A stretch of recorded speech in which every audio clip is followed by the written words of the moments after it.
Good evening, chat. It is Friday night. We got some fun stuff to do. We have some fun stuff to do. Real quick, how about doing Polymarket? I would fucking point shave that so hard for you guys. You wouldn't like it. You wouldn't like it. I would totally manipulate the situation. So you don't want that. You don't want that. But anyways, guys, thank you for being here. It is Friday night. My name is Sean. I'm potentially criminal. I'm an attorney out in the Cleveland, Ohio area. Not for long though. And tonight we have chat. Total Janny death. That's right, chat. The Reddit mods had a bad day in court, and woo, it's good. It is good.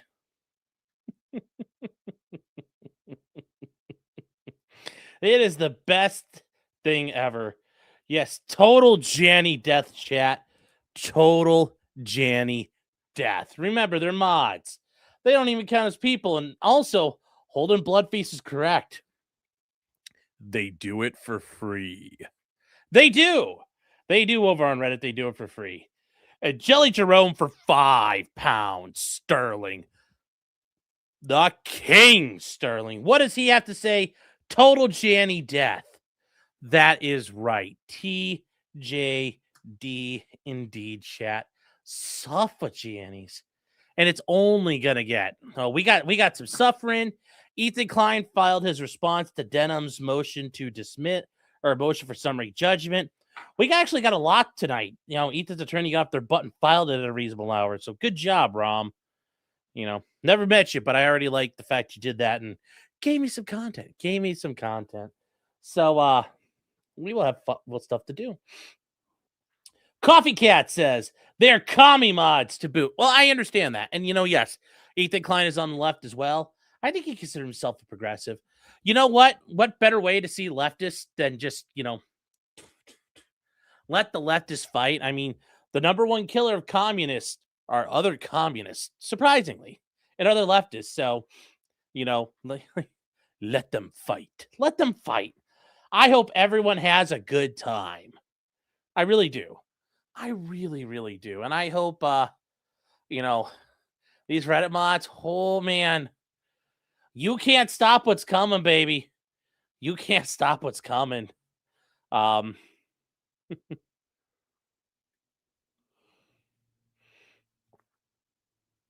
You can't stop it. It's going to be great. It's going to be great.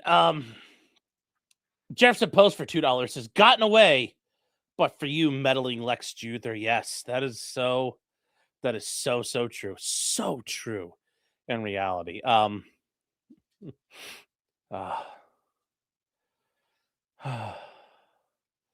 let's see what else you guys are talking about here real quick. I drink from the tap. I do, because I ain't no bitch. Why are you a bitch? The Snark mods got me. That ain't never happening. I'm not worried about those retards. Gaggling pack of faggots. They can't hurt me. They take it up the ass for free, too. Yeah. Yes. To be fair, we were doing the racism for free. Yes. Actually, they do it for gold and updates. I know actually, I have the best Reddit karma ever. I have all the Reddit gold. Oh yeah, sure. That's how I assume most Reddit mods are when they laugh. They like, that's how they do it. Yes, I saw that with Clavicular. Yeah, he's gonna have his own issues. We'll go over that. Imagine using Reddit. Yes. Well, I will say the model painting part I get pictures off of, and I've perused our blacksmithing before. They have a lot of good ideas on there, but I don't have Reddit accounts safer that way. Hold on one second, chat.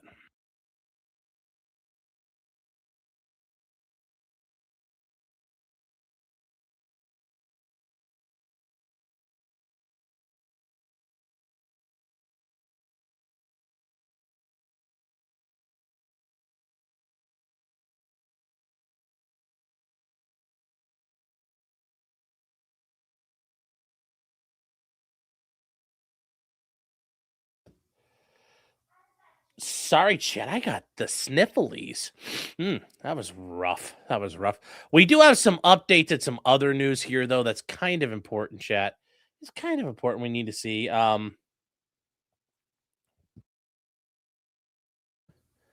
Let's bring this up here.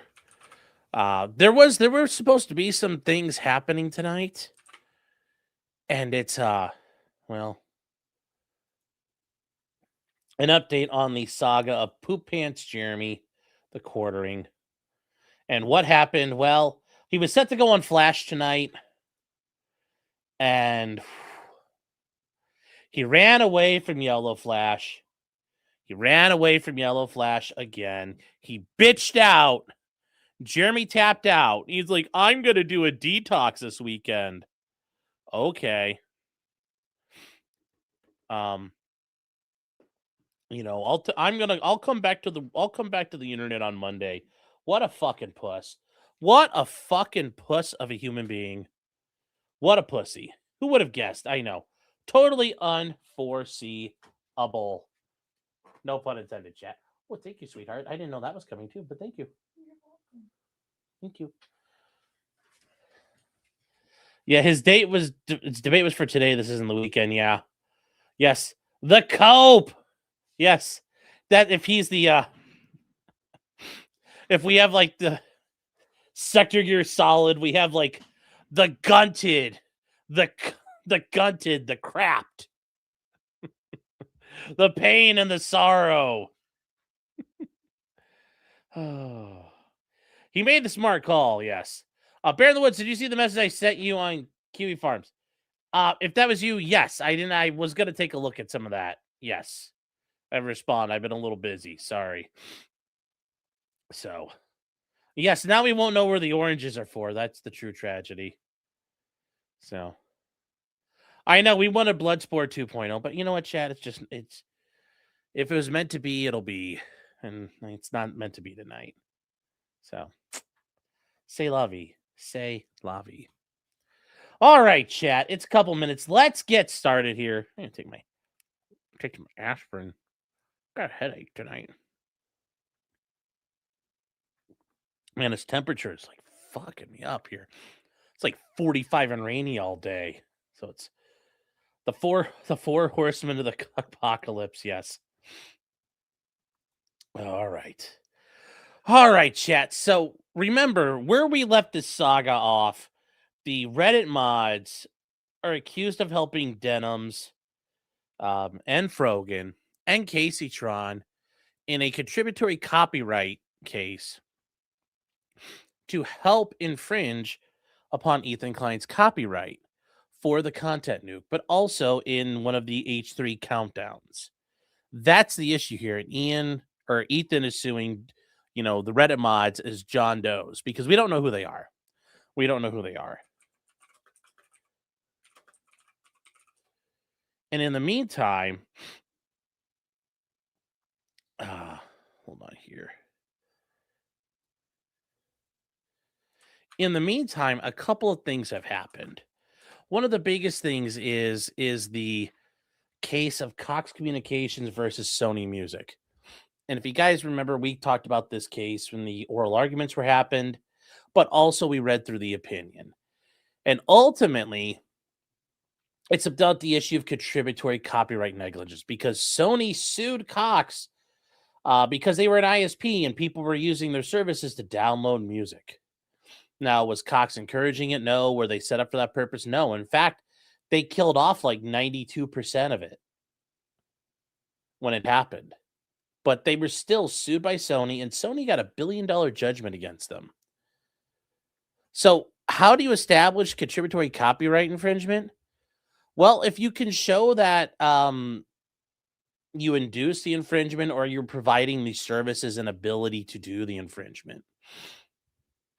And that's going to be a big problem here for the mods because this actually hurts them a lot.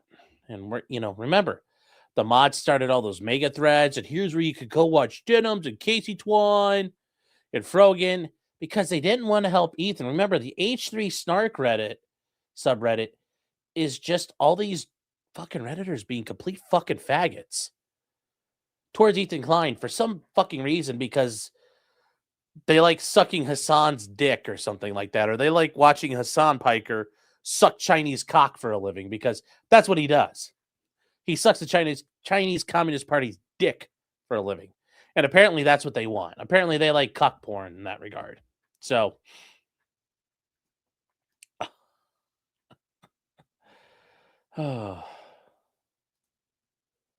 so we are now at the part where Ethan Klein has sued them all. He sued Frogan, he sued Casey Tron, he sued Denims, and he sued the mods in each case. So there's technically like 6 parties, more or less, minimum. Well, we talked about it. Casey Tron quit. She settled. Frogan's case is up in the air. Nothing's happened on it. There's been no movement, no filings or anything. I think both parties have agreed to just sit and wait and see how Denims goes. Because if Denims loses this motion she filed, well, that means Frogan's fucked, because Frogan did even less than Denims. So I think they've agreed to just help minimize the cost of Frogan, although she's still fucked. She's not going to be able to eat her tendies and have her daddy Hassan help her out at all. Because remember, Hassan Piker hasn't helped these women. You know, Hassan's hose, when it came to helping out his hose, Hassan just pulled out the knife and he's just like, cut him loose. He cut that fucking rope on them bitches right away. He cut that dead weight. But now we're dealing with the subpoena to Reddit to reveal the personal identification information of the mods. Now, the mods objected to this. They filed a motion to quash the subpoena, saying that this was, a violation of the First Amendment. This wasn't fair. Well, they had oral arguments on this last week, and the court already banged out a response, which is very impressive on how fast they did it. It was I'm actually very impressed the court did it this fast. But I think this is something the courts just wanted to get off its plate and be done with. And hold on, chat, 1 second.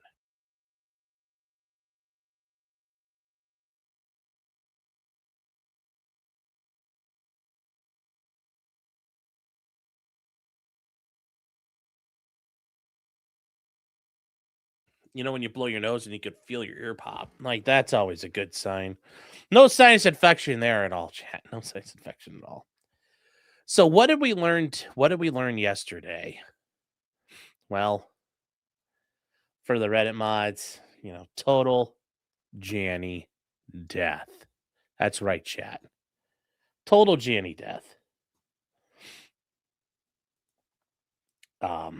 T-Rex Travel says, Rogan, I'm assuming Frogan can't even afford a $500 cast removal. Like, how the hell is she paying for a lawyer? I mean, for $500, you get one of those vibrating cutter tools, the bzzz thing, and fucking drag it along your cast and cut it off. It's like easy enough.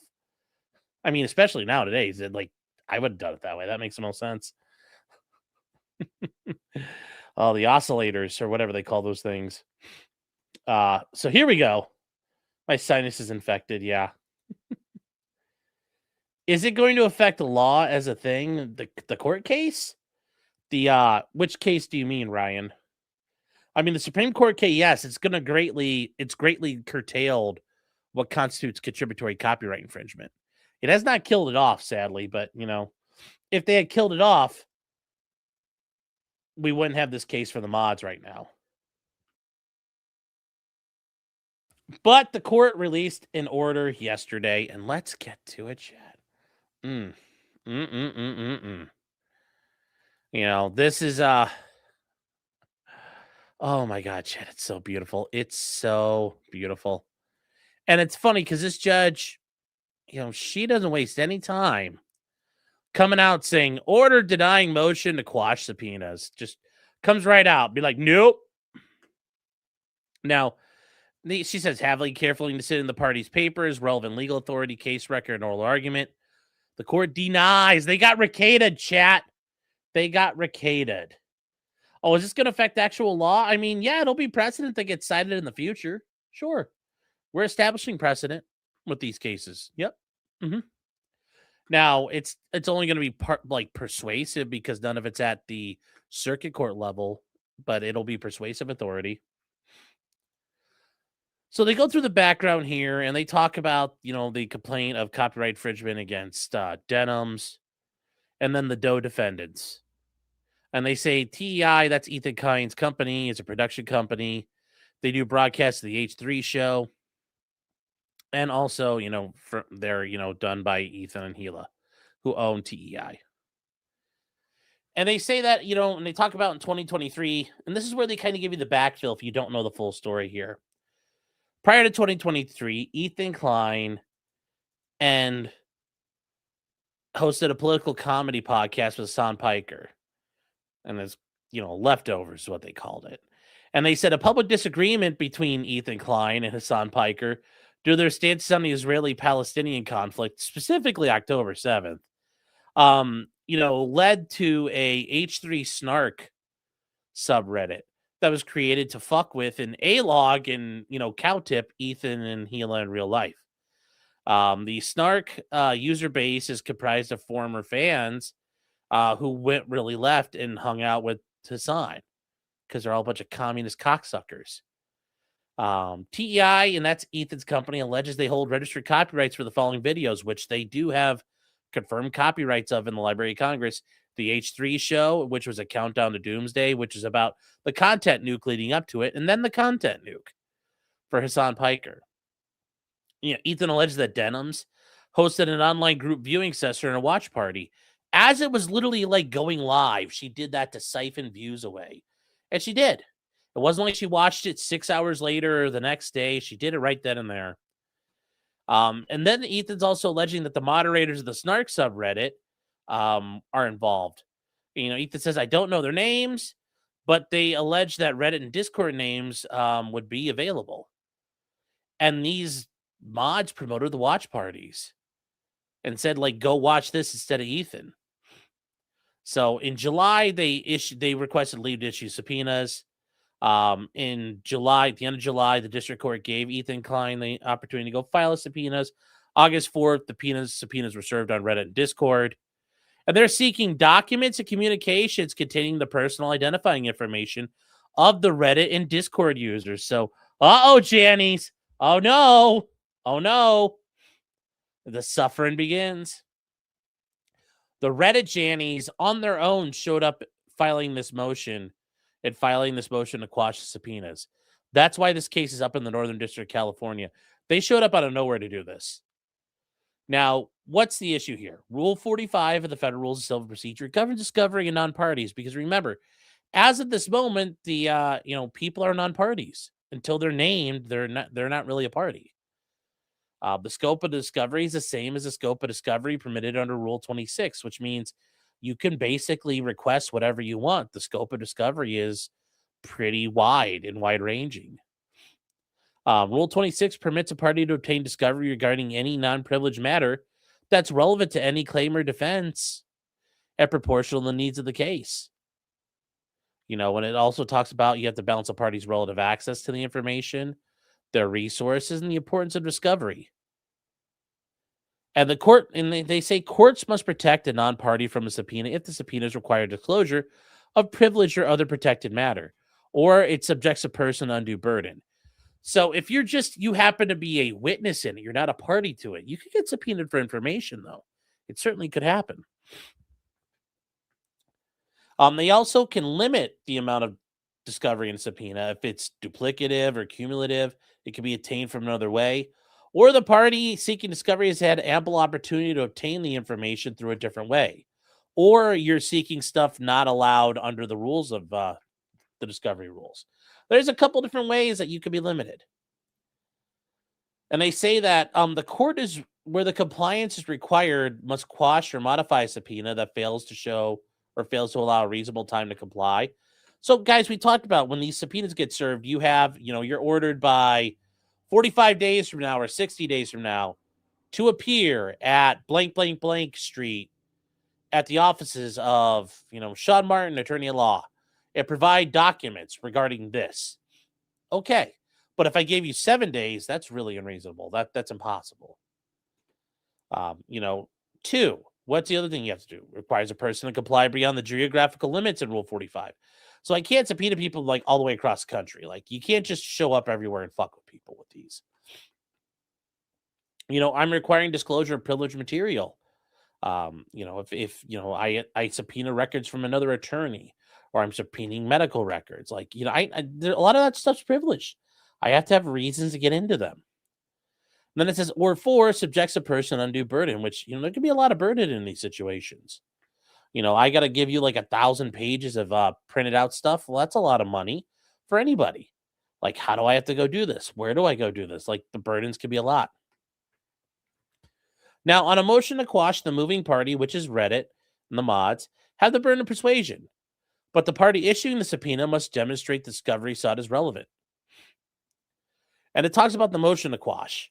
You know, the Reddit mods say they acted in furtherance of their First Amendment right to speak anonymously, and Ethan can't substantiate the claim for contributory copyright infringement. You're like, okay, well, let's see what happens. So they talk about how this all works. Well, they talk about the subpoena standards. And I think we also, going back through what occurred in the oral arguments there, guys, there were 7 separate questions that were asked by the court. And a couple of those questions were both parties. A couple of those questions were for one side or another. I think the court's going to address it all here. And the court's saying, first of all, I got to figure out what legal standards we're using, because if I don't know what legal standard we're using, how do I make a decision? Now, the Reddit mods say their right to anonymous speech is protected by the First Amendment. And they say at the motion hearing, Ethan said we didn't issue subpoenas under the Digital Millennium Copyright Act, the DMCA. Nonetheless, they outlined actions involving subpoenas issued under the DMCA. And the court says, while it doesn't apply here, the court looks to cases applying the DMCA legal standard because the test that the mods wanted to use isn't applicable to is not applicable to copyright action. And I still think this is correct, because at the end of the day, like, you know, they didn't use the DMCA because they just went ahead and filed a lawsuit. Like, they shouldn't be forced to go do that first and waste all that time and money. And they point out here that they say the test the Reddit mods want is not well suited to copyright because the First Amendment does not protect anonymous speech if you're infringing on a copyright, which is true. If the First Amendment is not absolute in scope. They say in circumstances involving alleged copyright, the Ninth Circuit requires a court to consider and weigh both the anonymous speaker's First Amendment interest and the subpoenaing party's need for information. They say, so what do they need to know here? Well, when the subpoena could end up revealing the identity of the anonymous speaker, the court should notify the speaker and give them an opportunity to challenge it, maybe anonymously or in person. 2, require the party seeking disclosure to make a prima facie showing on the merits of their claim, which they did.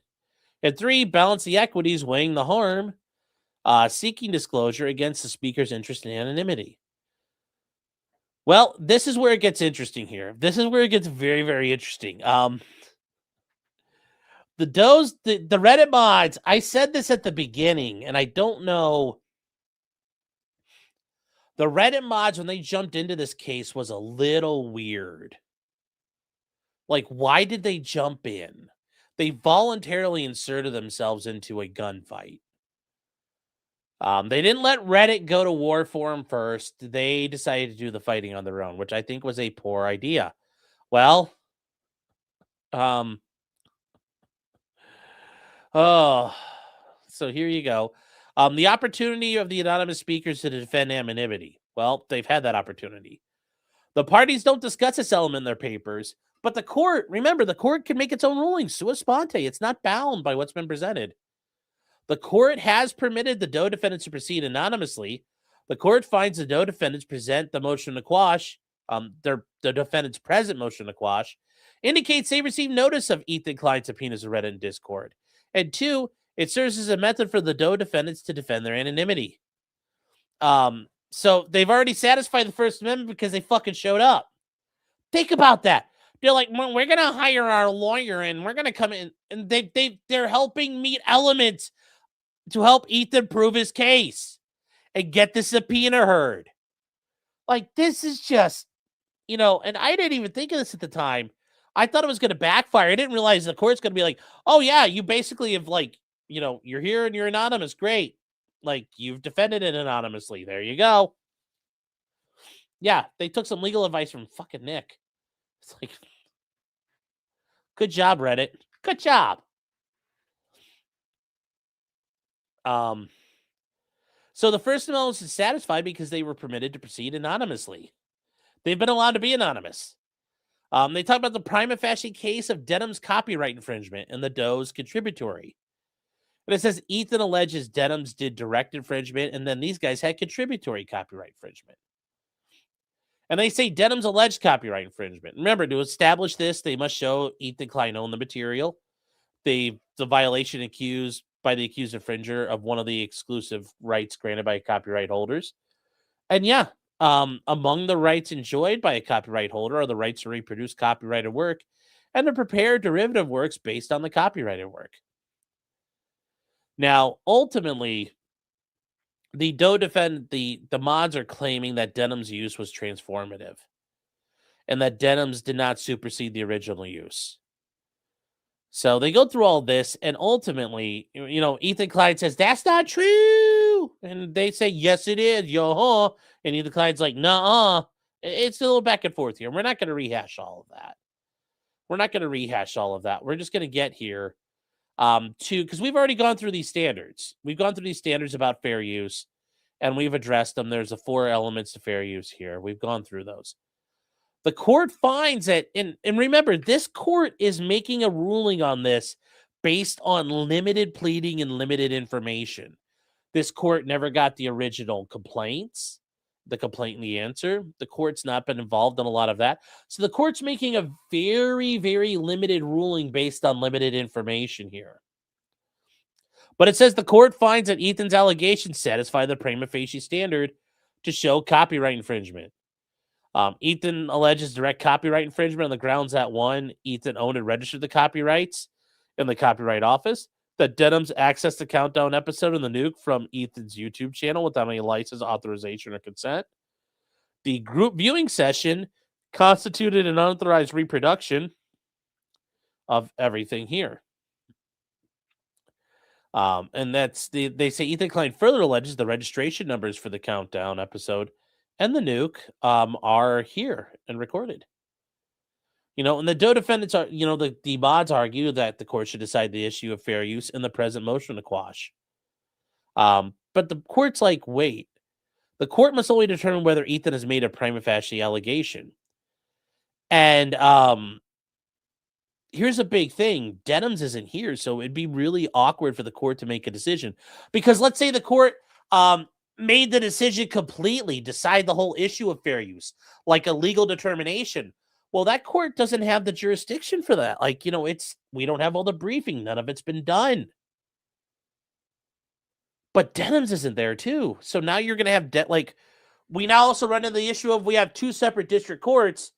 And let's say one says yes and one says no. Well, how do you resolve that? You can't. And this judge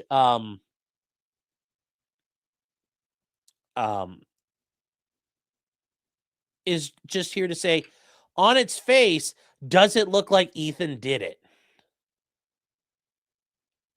And they just only have to decide at a prima facie level. She's not deciding on an evidentiary level at this point. So to argue that Ethan Klein did not make a showing of fair use, and this is weird, to argue that Ethan did not make a showing of fair use, I think they're saying that the mods and they're basically, and remember, oh God, it's so weird the way that's fucking worded. The Doe defendants, the mods, cite the decision by another district judge. But this is from an older case here. Oh, you're right, Luke. I misread that. I'm sorry. Yes. Going a little fast here. The Doe defendants apply the law to discuss the merits of fair use. And this is where the judge brought up, some points were brought up. Yes, normally fair use is an affirmative defense. Ethan Klein shows I have a copyright. They violated it. That's been proven. And then the affirmative defense is, yes, I did all of that, but I have a really good excuse why I'm not liable for it. Or I'm guilty of it in a criminal sense. But Denham's could say, I'm not liable. I have fair use. And you throw down fair use after Ethan proves his case. They point out, though, in the context of a DMCA subpoena, read whole sentences. Thank you. Yes. I went to public school. Give me a break. In the context of a DMCA subpoena, a court must consider fair use in analyzing a motion to quash. They do.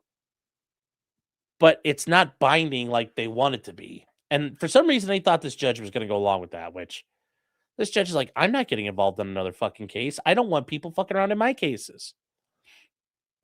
Now, they say under the DMCA, copyright owner first must issue takedown notices to a service provider, which notifies the provider of the claimed infringement. That notice includes a statement. The complaining party has a good faith belief the use of the material in the manner complained of is not authorized by the copyright owner, its agent, or the law. So therefore, a copyright holder, before sending the takedown notification, must evaluate whether the alleged infringing constitutes fair use. They say, in addition, the subpoena is its own civil case. And you notice that, guys, because we're here to notice the captioning of this is just in re, which means in the matter of subpoenas to Reddit Incorporated and Discord Incorporated. This isn't like the one for Ethan Klein's lawsuit, where when we go to this one, look at this. We have TED Entertainment versus Alexandra Marwa Saber. That's different. It's a different case. It's a different case here. And they're acknowledging that it's a different case. Where are we at? Sorry, I lost my spot. And they say the motion to quash is positive of the sole issue in the case. Yes, and that, remember, this is a separate thing. It's just about the subpoenas. It's not about the rest of the case. They say in the district court decision that they have, the court discussed fair use in the context of a DMCA subpoena. And it says the structure of the DMCA thus makes it necessary for a court to consider fair use in determining whether or not to quash a subpoena. They say, in contrast, the court need not consider fair use in deciding the instant motion to quash a Rule 45 subpoena. They say, given the difference between the DMCA and the Rule 45 subpoena, the court declined to analyze the defense of fair use in determining whether TEI and Ethan have made the prima facie case a contributory infringement. So notice what happened here. The court's saying Ethan Klein didn't follow all the DMCA procedures, and they aren't issuing the subpoena under the DMCA. A DMCA subpoena is done outside of a lawsuit. You can actually issue those and request those outside of a legal filing. In Ethan's case, they've sued. They filed a complaint. They're in court, and they're issuing court subpoenas. So these are Rule 45 subpoenas. So guess what? The judge says, I ain't looking at that. And here's what the judge said. The district court in the underlying action will determine the issue of fair use. She's saying, not my problem. Not my problem, mods. And indeed, a motion for partial judgment on this use is pending before the court in the underlying action. Yeah, it is. Thus, because this issue will be fully litigated in another forum, there's no need for this court to address the defense of fair use. And that's true. Once again, chat, full briefing and evidentiary things will be done in another court. So this court's going to say, that's not my problem. I don't have to.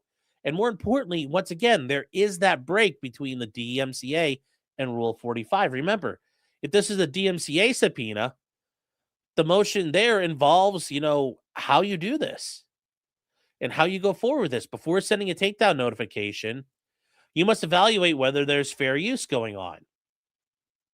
And we're not doing that. Ethan Klein didn't do any of this. He didn't do any of this, so we don't have to worry about it. They say the Doe defendants alleged contributory copyright infringement.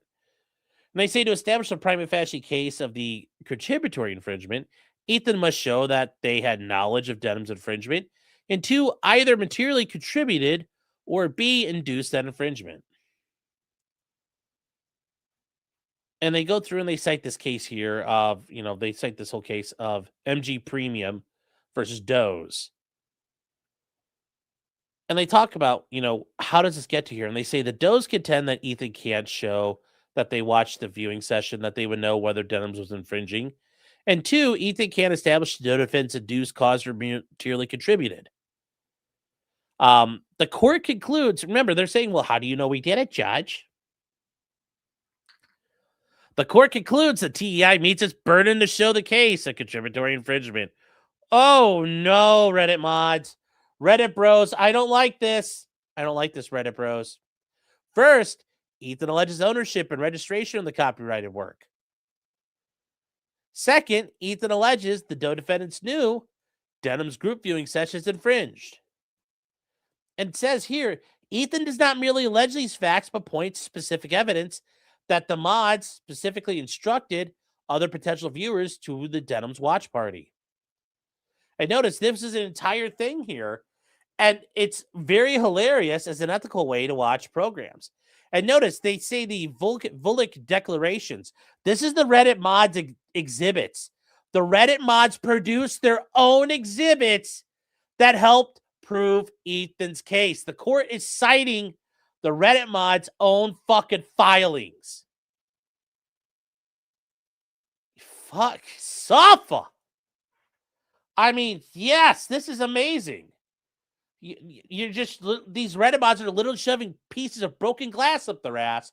They're going, why is it bleeding when I poo? You stepped on a rake, boys. You know what? Actually, here, I'll explain this in Reddit terms.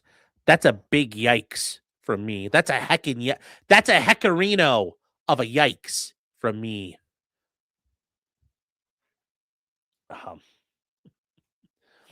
In this context, opponents of the Kleins wanted to watch their shows, but did not want to give them views.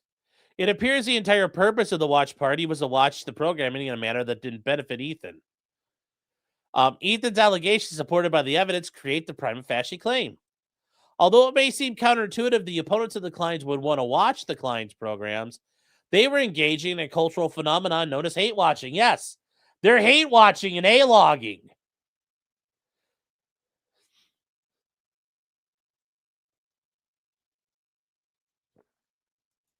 Yes, small pupper yikes from me. Yes, this is the reason the phrase "as smart as a Reddit mod" does not exist. That's right. Mop up your own mess, Jannies.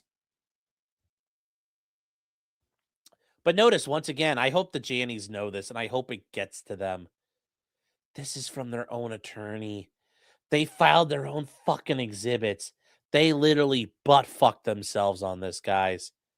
Think about that. You're a Reddit mod, and you're, I'm Laheckin based, and I'm a wholesome chungus, and they just butt-fucked themselves.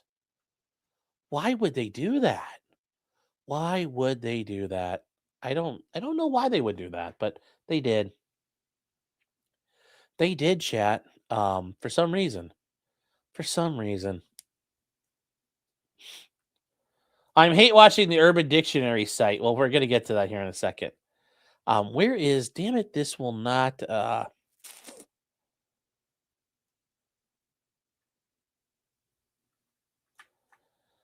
hold on here, chat. I'm trying to pull up that because I want to go to those exhibits real quick. I forgot this. I forgot to grab this earlier. I was busy getting screenshots of the Reddit mods freaking out and their fucking things over there. And it was totally worth it here. So,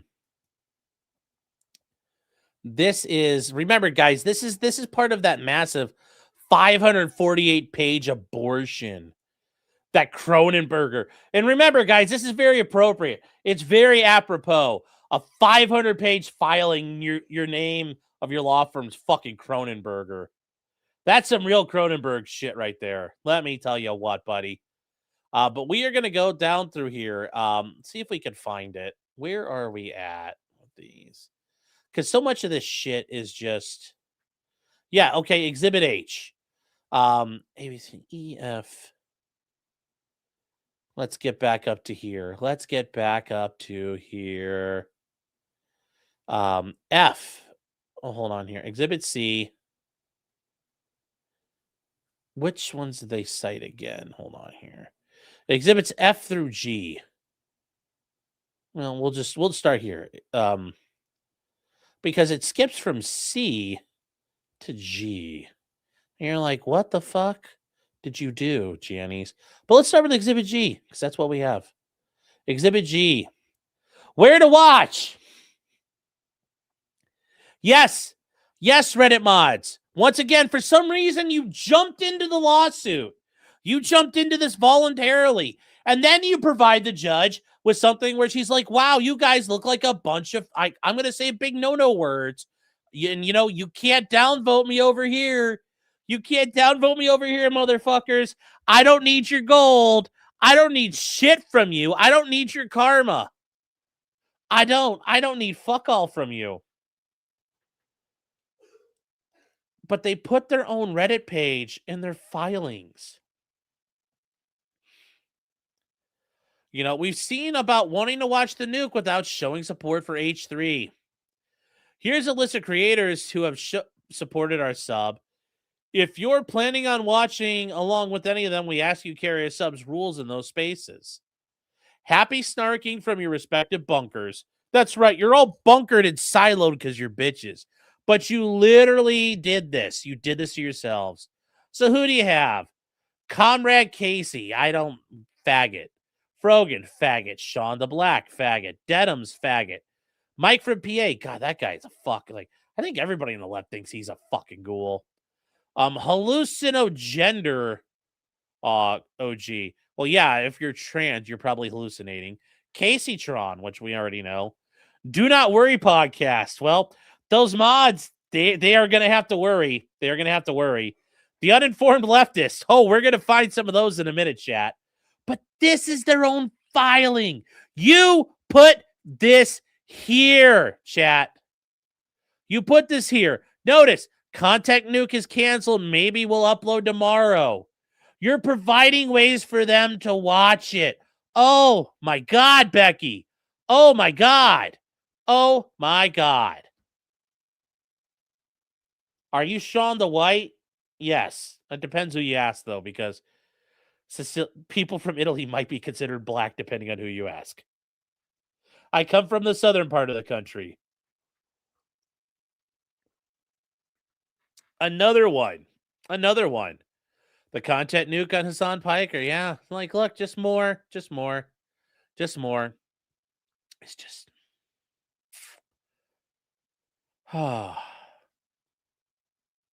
They literally fucked themselves. You fucked yourselves. I mean, is this Leah Volchik lady? I mean, I hate to mock her because I'm sure at some point in the future I'm gonna have a case where I fuck up and you guys are all gonna everybody's gonna be able to A-log me and go, oh, Sean, you fucked up, your retard.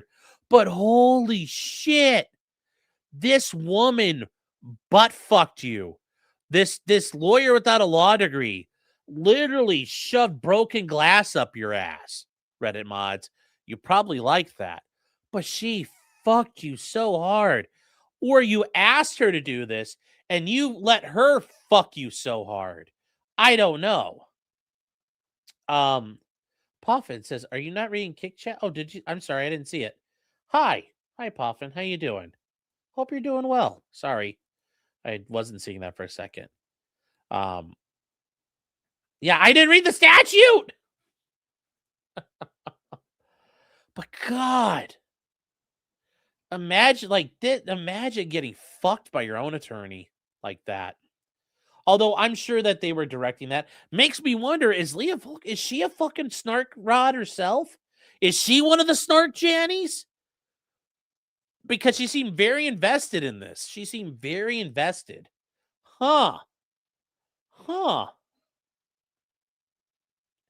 I don't know, guys. I don't know.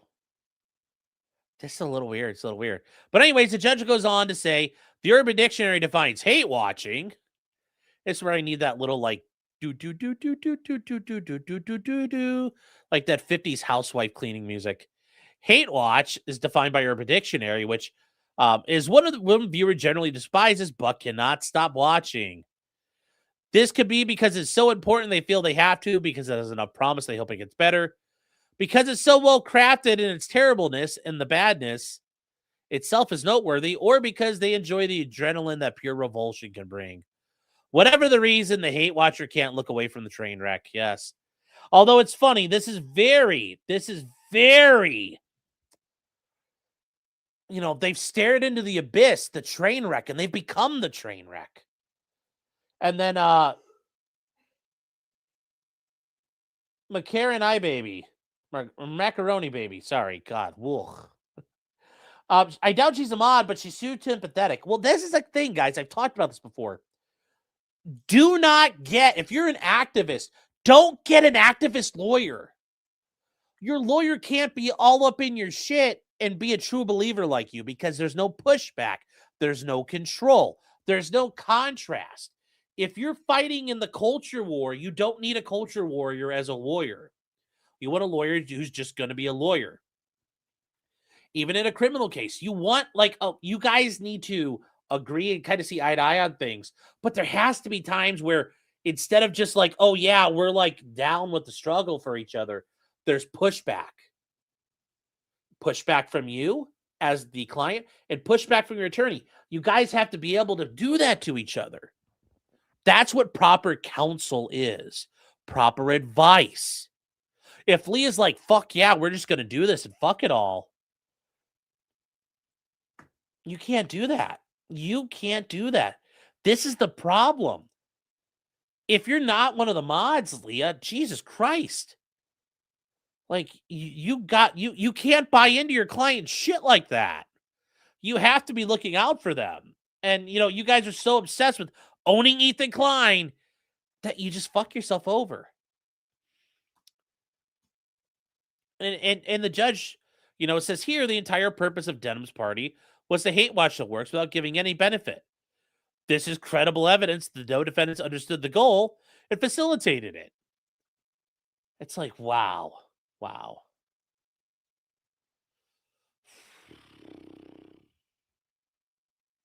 I don't understand why you do this. I don't. And, you know, people say, well, Sean, you're just like a goober of a fucking lawyer and, you know, like, whatever. But, like, I would have advised them a lot better on this. I'd have been like, we should lay low. Let Reddit fight the battle, because that's really where the real fight's going to be anyway. But I'd also tell them, I think you guys fucked yourselves. I'm sure Leah told them this was going to be all okay, but who knows? Who knows? Who knows? It's very weird how this is done. It was very weird how this was done. The balance of the equities. The court finds that the Reddit mod's interest in anonymity extends beyond their alleged infringement. The court must balance the equities here. And the court says the balance of the equities weighs in their favor because if unmasked, the defendants would face public exposure and risk of retaliation and actual harm in the financial and other burdens of defending the action. They also claim that Ethan Klein fans have a proven track record of harassing and even doxing people who are critical of Ethan and Hila. I mean, it's not like they're calling fucking children's services on people or sending fucking skulls to people's houses. I mean, that would be really weird if people did that, wouldn't it? Wouldn't that be weird? Wouldn't that be weird if that was happening? I mean, you'd have to be a real piece of shit to do that. So,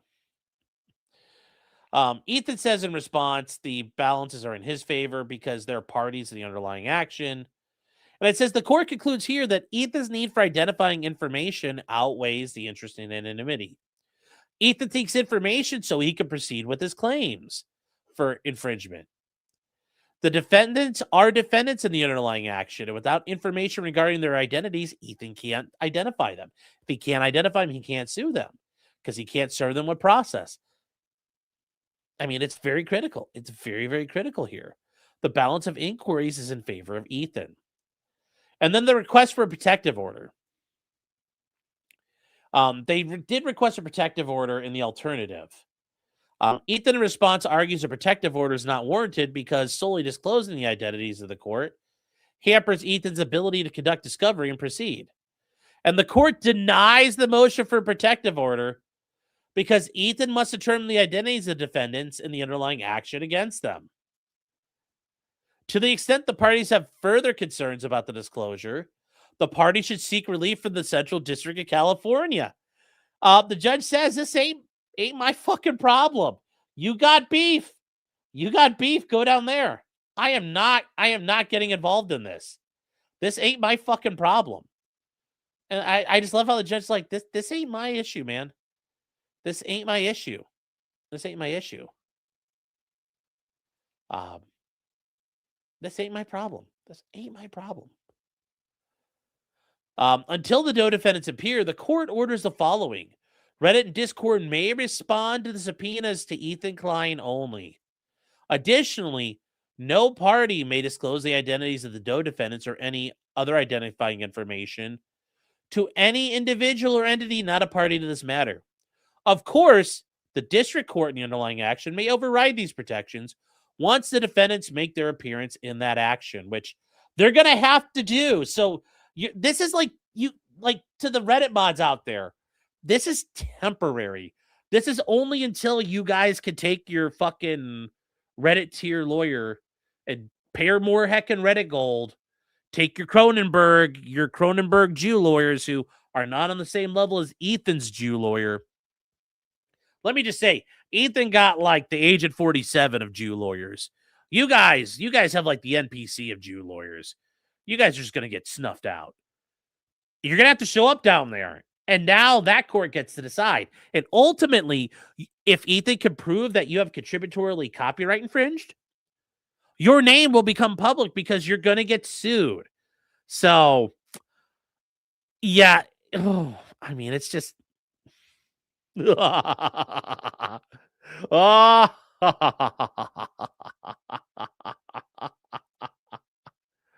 Oh my God, chat. Like, this is I mean, here we are. Here we are, guys. You are in a bad spot. Because eventually you're going to get found out. You're going to get found out. And yeah, I don't know what you think is going to happen here. I don't know what you think is going to happen. Because really, I'm sure Ethan Klein is sitting there with a cigar right now.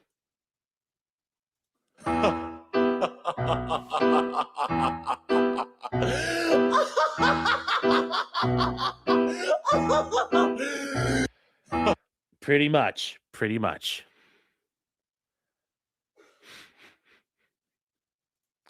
Now, somebody said, what if they're not U.S. citizens? I'm sure Ethan Klein is going to fucking hunt them down. And he will figure out ways to make their lives a living hell. So even if you're not in the United States, man. Oh, man. I would not be thrilled right now if I were you. I would not be thrilled if I were you. Lex Luthor will find you. Osama bin Laden couldn't even hide. So, yeah.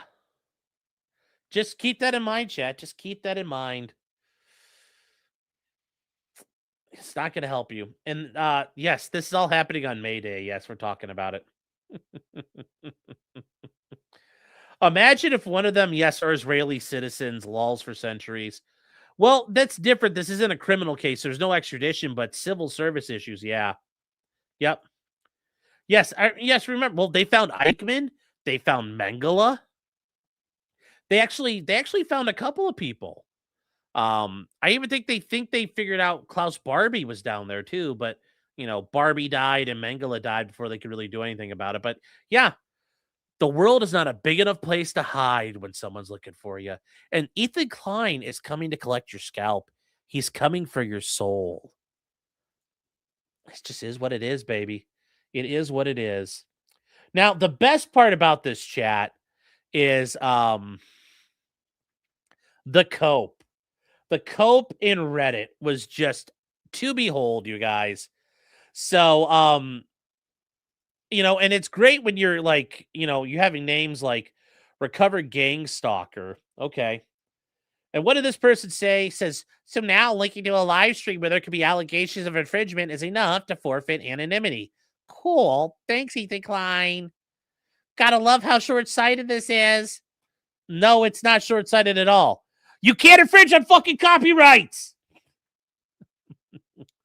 And notice some guy came in here who's a new guy, and it says, from what I'm reading, it's the specific verbiage of the purpose of the link is to siphon views.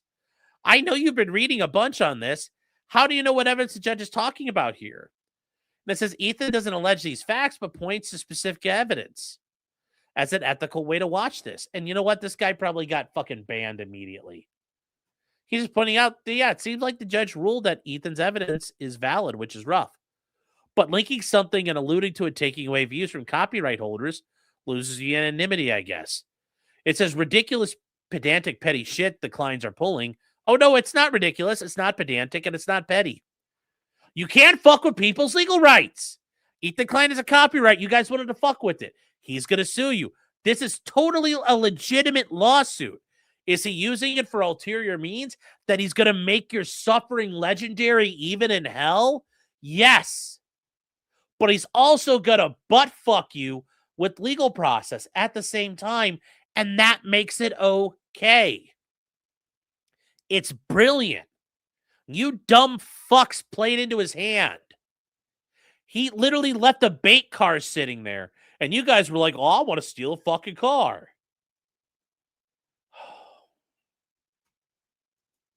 You know, they wanted to fuck around. I mean, you know, when you call children's services on people and try to get their kids taken away, people get real fucking pissed. So that's what you get, man. It's a certified Hellraiser moment. Oh, yeah. Oh, no. This is what Ethan Klein is going to do to you, Reddit mods. You Jannies. You're probably all degenerates and troons anyway. What Ethan Klein is going to do to you, and I think you need to understand this, what Ethan Klein is going to do to you, I can only begin to describe as deeply pornographic. It's probably going to look like a snuff film by the time he's done. It's going to look like Hostel meets like a Max Hardcore video. It's going to be rough. It's going to be rough. And you're going to cry. And it's going to be long and it's going to be agonizing. And I'm going to be here to watch every minute of it and laugh. So thank you. Thank you for the entertainment. I do appreciate that. So I will say, in your honor, we salute you for all your suffering you're about to endure. So,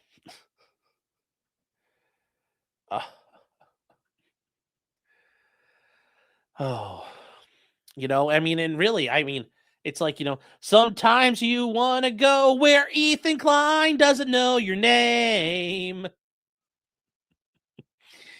But you Reddit mods, you've only got yourself to blame. Bum, bum, bum.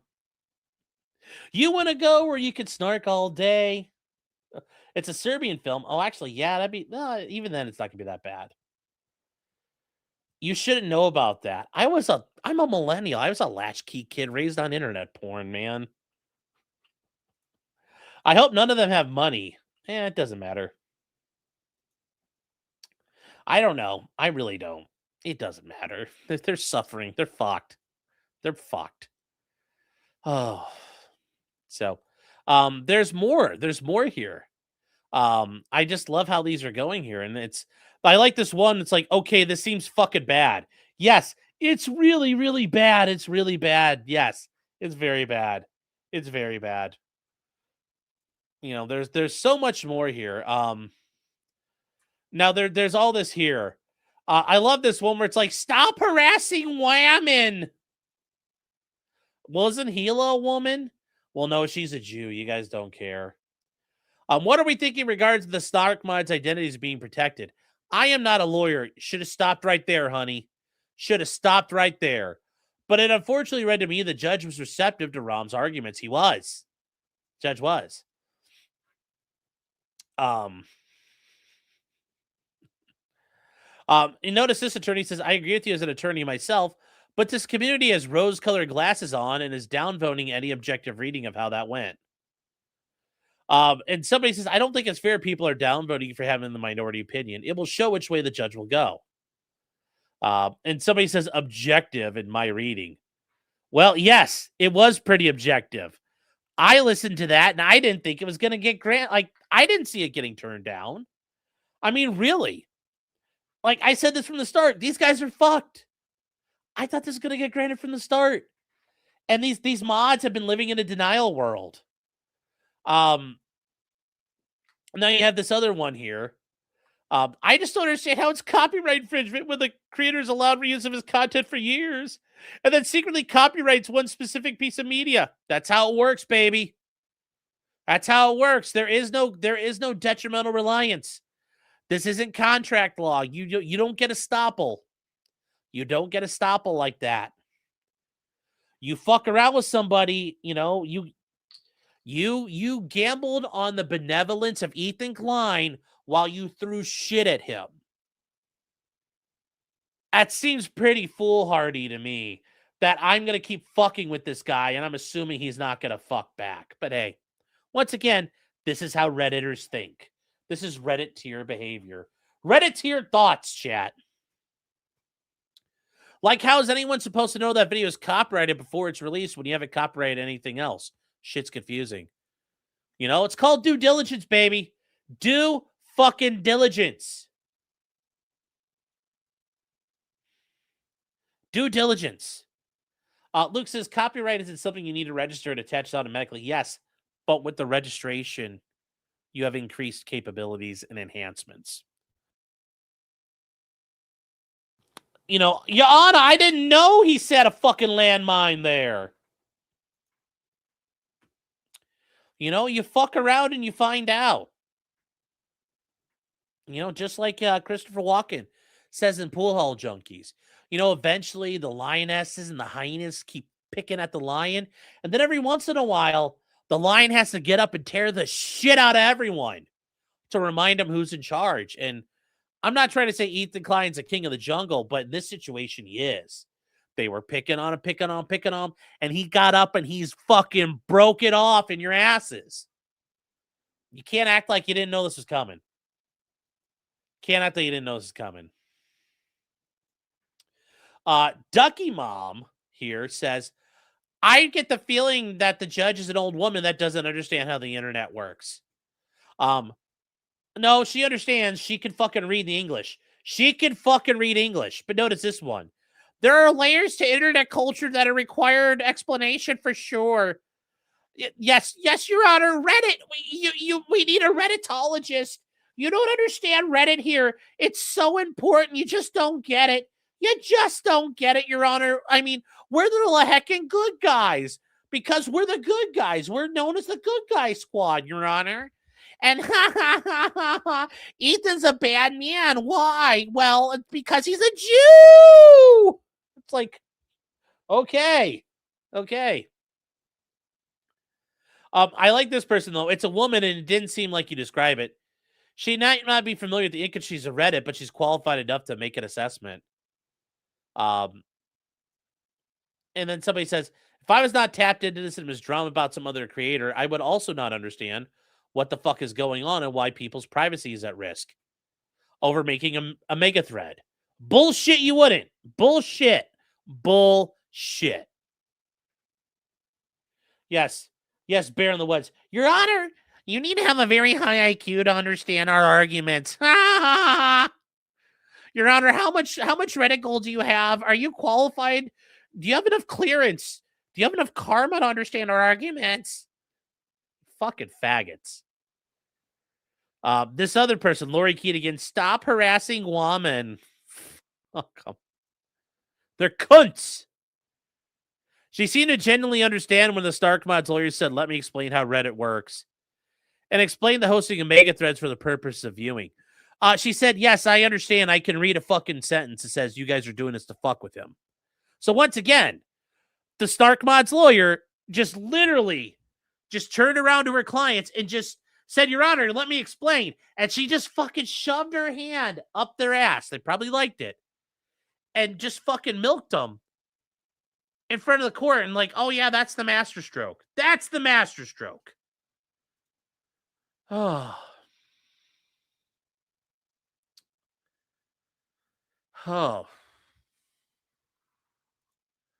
Now, here's an interesting thing. This guy comes to drop some knowledge on these people.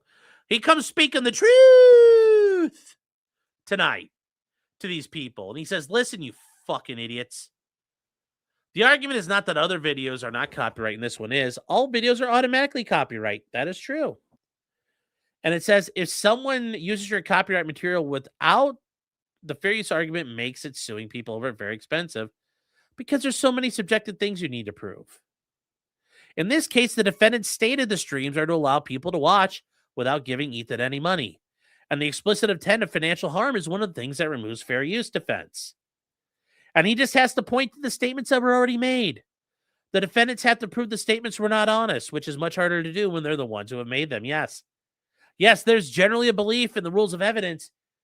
You generally say, why would you say it if it wasn't true? And it says the statements make the case an easy win, whereas he'd lose just about any other case for all the same reasons. Yes. Yes, Ethan Klein is so fortunate that his enemies are so fucking retarded. And he says, I'm not from this sub, just interested in legal stuff. I'm generally anti-copyright and I'm rooting for H3 to lose, but on the actual legal side, it looks like H3 wins to me.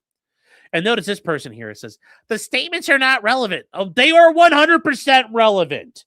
They are 100% relevant. They are 100% relevant. There's precedent about this. No, not like this, buddy. It's just a red herring Ethan can use for his petty shit. They can say whatever they want, but the court have to find they failed the 4 factors for Ethan to win. Snoozing Panda, if you're out there, what you saw in that motion and that order from the court, this is a preview of what's about to come. Yes, this guy got downvoted 16 times because he spoke the truth. Notice this one here, the ball washing one, saying, that's not true. It got 17 upvotes. All the up dudes. Snoozing Panda. You guys are going to have a collective yikes when Ethan wins. The guy says the statement's relevant to the 4th factor and probably the 1st. Yeah. And he's right. They don't have to prove all 4 to say it's not fair use. The defendants just outright lose the 3rd and 4th factor, which I expect is enough to push it over even before debating the other 2. And notice they're so upset still. And the comment in I Miss the Old iDub subreddit, known for being a harassment and misogynistic sub for Ethan sycophants. They're just so upset. You like iDubs, you're evil, you're a Nazi. I'm surprised they didn't call this guy a Nazi. Boom Twack says every YouTube lawyer said these mods are fucked. Yeah. Yep. Yes. All right, here she says, do you realize I'm a professional programmer? Yes. Oh, what do I think Ethan is out by now? Oh, a couple $100,000. I guarantee it. I doubt his attorney's cheap. Although Rom is like Ethan's attorney right now. Like, they have a really good relationship. I'm sure they have it worked out. But also keep in mind, Ethan Klein is waging war on Silicon Valley right now. I don't know if you guys saw this, but it's something I noticed, and I don't think it was ever really specifically addressed. But Ethan Klein is pulling, like, if you guys have ever seen A View to a Kill, that was a James Bond movie where Christopher Walken was the bad guy. And his goal was to destroy Silicon Valley by flooding it. Well, Ethan Klein is fucking suing everybody. NVIDIA, OpenAI, Snap, Meta, ByteDance. He's suing everybody because their AI platforms are scraping his data and all of his content for their systems and violating the DMCA. Ethan Klein is fucking fighting everybody, and these are pretty valid cases. I mean, Ethan Klein is going to war, dude. He might kill. Third Christopher Walken reference tonight. I thought I only did Pull All Junkies and View to a Kill. So, yes, but it's a different lawyer. No, his attorney's here. No, like Rom's here. Rom's here. Like, he's here. Rom's involved in the fight. Not every case, but he's involved in a lot of the fight. He might even be involved in the other ones. I can't see it. So, yeah, he's going after everybody, man. Ethan Klein is fucking collecting scalps on this. It's, yeah. Real quick, he says, we'll get back to this guy. He says, I miss the old items and the old Ethan who fought this same case from the defense's side. I don't like either of them now. Of everyone involved, I align the most with Hassan politically. And I'm rooting for Ethan to lose, but I don't watch any of them. But from a what does the law say perspective, it looks like Ethan wins, which is a shame because it'd be fantastic if he loses and sets precedent again. Well, even with that, they still downvote him. They still downvote him. They still downvote him. But let's finish up here, chat. In their motion to quash, they noted they reserved the right to seek attorney's fees, the mods. They argued Ethan brought the suit against them for an improper purpose and the claims are legally insufficient. Because the court denies the motion to quash, they're not entitled to attorney's fees. Once again here, you jumped into this on your own. You didn't let Reddit go fight the war for you. Maybe you found out Reddit wasn't going to fight the battle for you because you're not like staff, which has got to be really embarrassing. You're Jannies in a fucking faggot subreddit. But you're on your own. And, it's like Andre 3000 said, it's cold out here when you're by yourself. When you're out here by yourself. So you grabbed an attorney and you were like, please help us. And you jumped into battle. And what did your attorney do, or you guys did? You handed the other side like an airdrop of ammunition landed in Ethan Klein's foxhole. And he just like, cool. And, Ethan Klein just sits there staring at you guys. And he's just, he sat there and loaded up some magazines and, just went, like just this noise here. A little click into it and a little make sure it's seated. And, yeah, you just gave him all the ammo. So, yeah, you're not going to get any money. You jumped into this fight. You've now given him information. You've proven to the court there's stuff going on. And you wasted all this money, which I'm sure they wasted quite a bit of money collectively. So, Ethan will never get his money back. Oh, he will run these people to the ends of the earth. Ethan is petty enough. He will hound these people. And he will get the nastiest Jew debt collectors out there to go after him. So. Oh.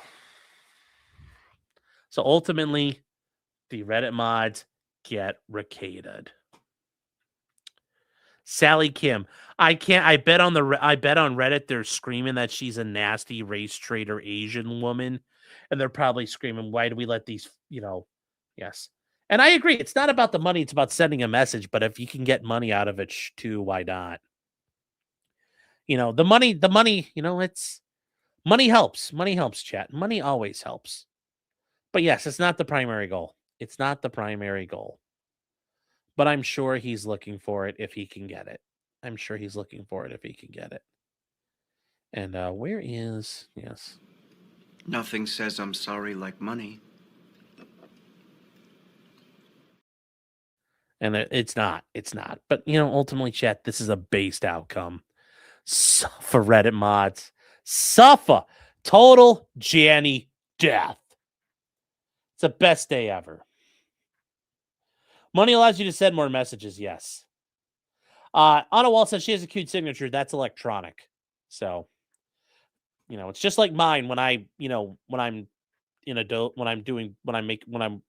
get a filing and I put it together and I type it out and I save it as a PDF and I open it up in Acrobat. I click on the button and it's like, oh, here's your signature. Boop. And you go on. So, if he wins one of his Silicon Valley cases, would he get a payout? Oh, yeah. He'll get a big old fucking payout. So. Now, with that said, chat, there is more to this story. There's more that's happened. Here. Oh. As we get into this, Ethan Klein had the obligation to respond to Denham's motion for partial summary judgment today. And right before we started, they dropped it. So we're going to get into this real quick because we got the time. It's 9:00. Fuck the casino. I'm working tonight.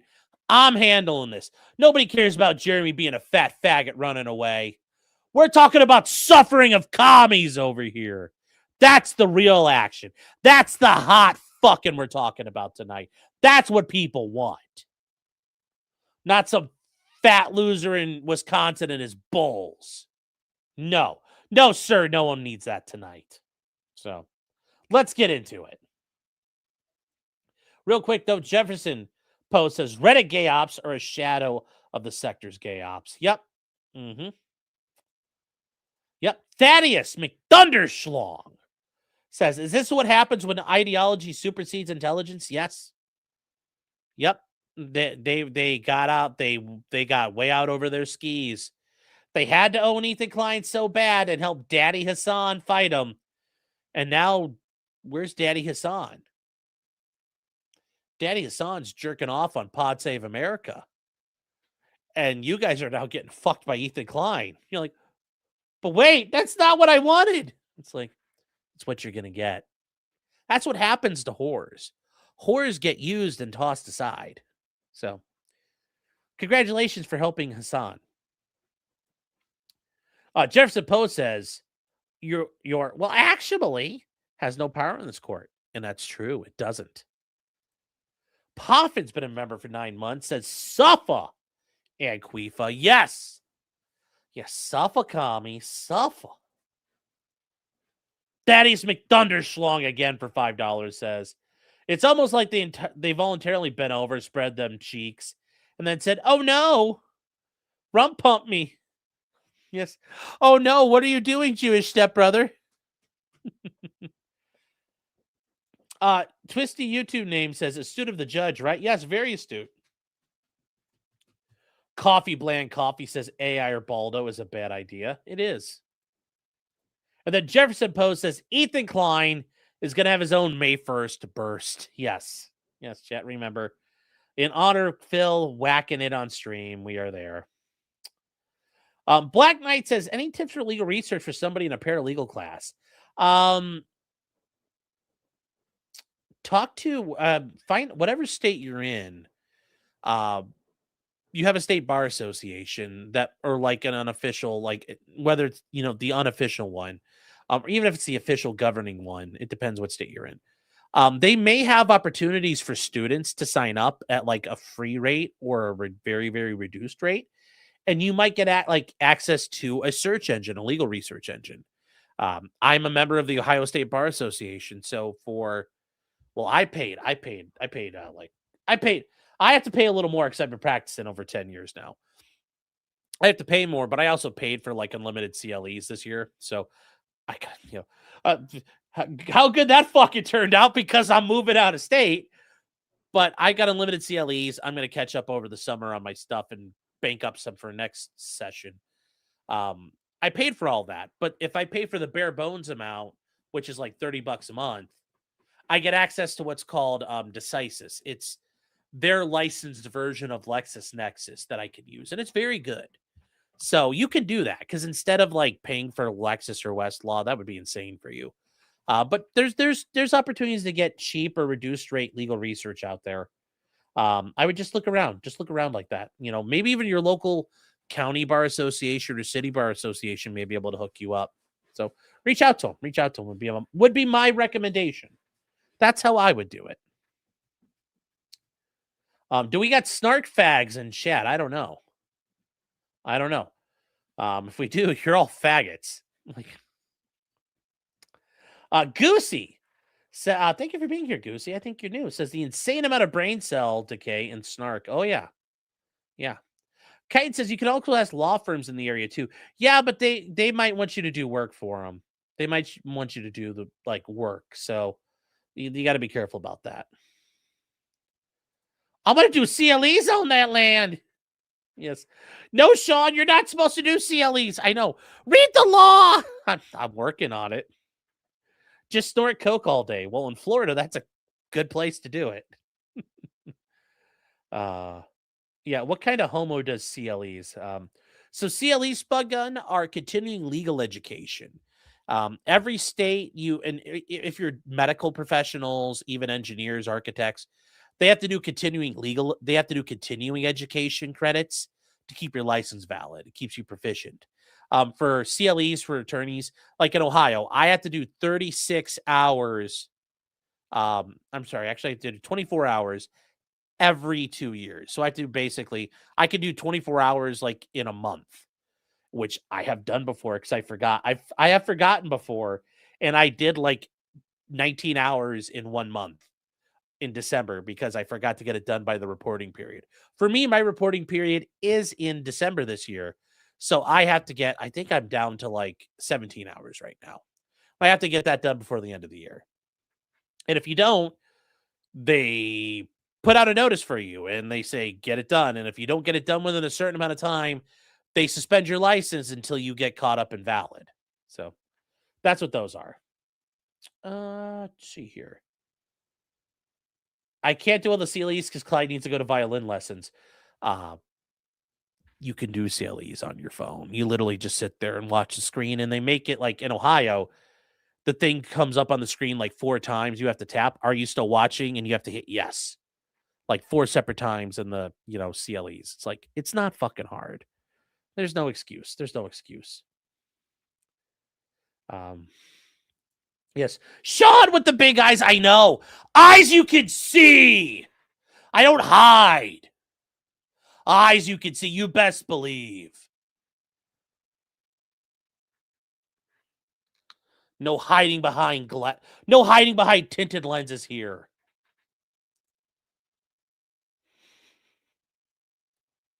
Radcon says, Navy new techs have to do several hours of training each week and an exam on that much training topics. Yeah. Yep. That's not a surprise at all. David says, are our lawyers learning? Yes. Thaddeus says, this has been a stream of excellent quality so far. Don't hold your breath. That might change here in a minute. Bronca keeps a Massachusetts license because no CLEs are required. Yeah, I've thought about that. I'm like, I think I could waive into Massachusetts, but I'm like, I don't know about that. I'm like, that's like, I kind of think CLEs are good. You can learn a lot. And honestly, when it comes to CLEs, there's all kinds of free CLEs that exist out there. As a guardian ad litem, because in Ohio, only attorneys could do that. We have certification for it and training that the Supreme Court of Ohio puts on. And there's like 80 hours of CLEs I can take that are free. And I've chipped away at those with it. So, I mean, if you look your local bar associations, your state bar associations, there's free CLEs laying around. You just have to look for them. You can find 20 some odd hours of CLEs for free every year. It's not that big a deal. And then when you pay for them, sometimes, you got to pay $50-$60 a pop, but no, such is life. Such is life. Spunkin says, can you tell them to fuck off as you're moving? If I were to do that, my license would be suspended. And then down in Florida, I can ghostwrite like appeals. I can ghostwrite legal documents for other attorneys and help them do stuff and do work on things with an Ohio law license. If I don't have that, I can't do any of that. So no, I'm not going to tell them to fuck them. I'm going to keep my Ohio license for as long as I can. And as long as I can get my CLEs to double count, because a lot of times they'll let you, like, if you take a CLE here, they'll count it here. I'll keep it active for as long as I can.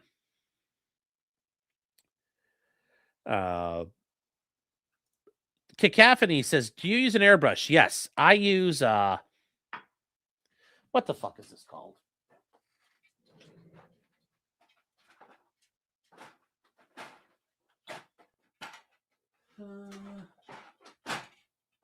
Doobie-doo.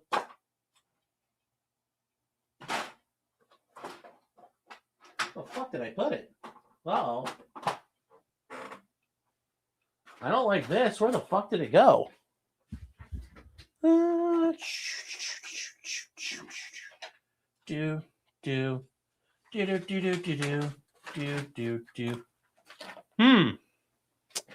Well, that's not good. I don't know where the fuck my airbrush went.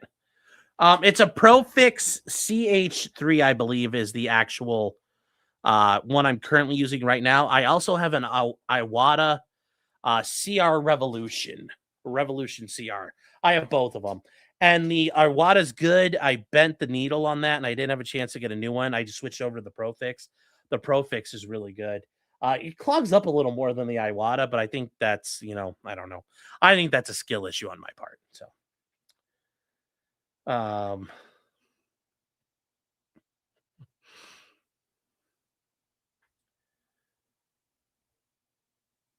let me see here. Johan for $2 says when Sean completes his CLEs, we get a free gift. Yeah. Yeah, if you have insurance licenses, realtors, everybody has to do continuing education. I hate my airbrush. The Pro Fix at times gets very frustrating. Yeah, and Sarah, thank you, Sarah. Yes, cosmetologists and estheticians have a convention every year. Barbers, if you have a license from your state, you generally have to do some sort of licensure for it. And you have to do some sort of education. If you're a boiler operator, if you're this, that, or the other, you generally have some sort of education requirements. So that's not uncommon at all. And yeah, I don't know where the fuck I put it. Oh, well. Sorry, chat.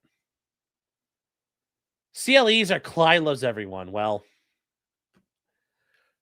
he does. He does. Klein, fucking axe murderer could come into our house and kill us. And Clyde will just be like, hey, can I, he'll roll over. Hey, can you scratch my belly? I really like it. Clyde's a good boy. He's a good boy. You have a badger. I've heard badger's really good, but yeah. Let's see. Well, I didn't have to pay for these airbrushes. Nick Ricada paid for the Iwata when he gave me $100, acting like a complete fucking cunt. So thanks for the $100. And then the other one, somebody sent. I'm trying to remember who sent it to me, and I'm sorry I don't remember who, but they sent it to me, and they were like, "Hey, try this one out. This is what I use." And I'm like, "Yeah, it works." So it's not packed away; it's lost right now It's lost in the empire of garbage that I call the office. Am I going to change my practice in Florida? I mean, I'm going to do what's called a general practice. So I'll do criminal stuff. I'll do domestic relations stuff, child custody, divorces. I'll do, like wills, and I'll get caught up on all that shit down there. So I'll do a general practice and, like a little bit of personal injury if it comes along the way. So no, I'm basically going to do the same thing unless, something changes. Yeah, electricians have to do it too. Yep. What axe murder would turn down not petting Clyde? I know. So, does Florida have tree law? Maybe they might. Oh, so. Oh, Tennessee's going to do redistricting. Everything's looking up. Everything's looking up.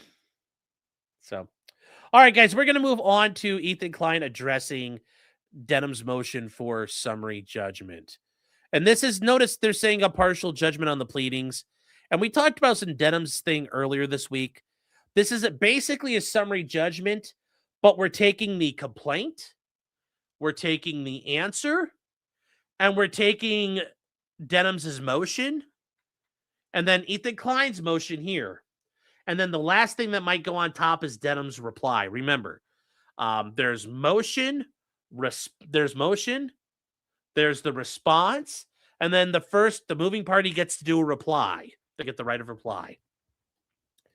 This is a very limited briefing here. There's been no depositions. There has been no exchange of discovery yet. Denham's thinks, and I mean, based on how this judge already ruled, she should have stopped.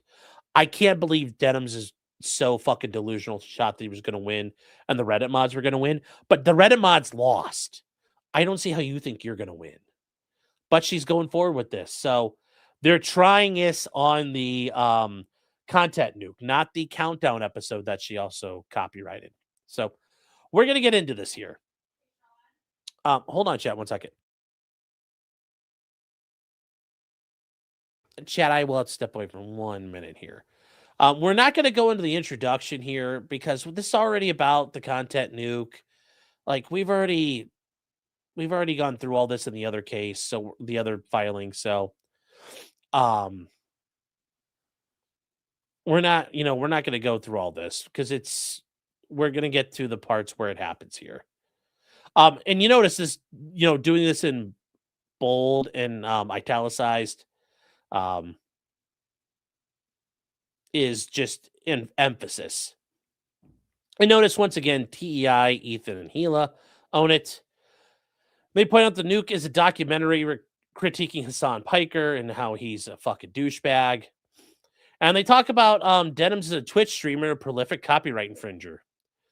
She hosts watch parties of entire works and shows them without permission and minimal commentary, if any. That's common for most of these people on Twitch. They do all kinds of shit. This is normal.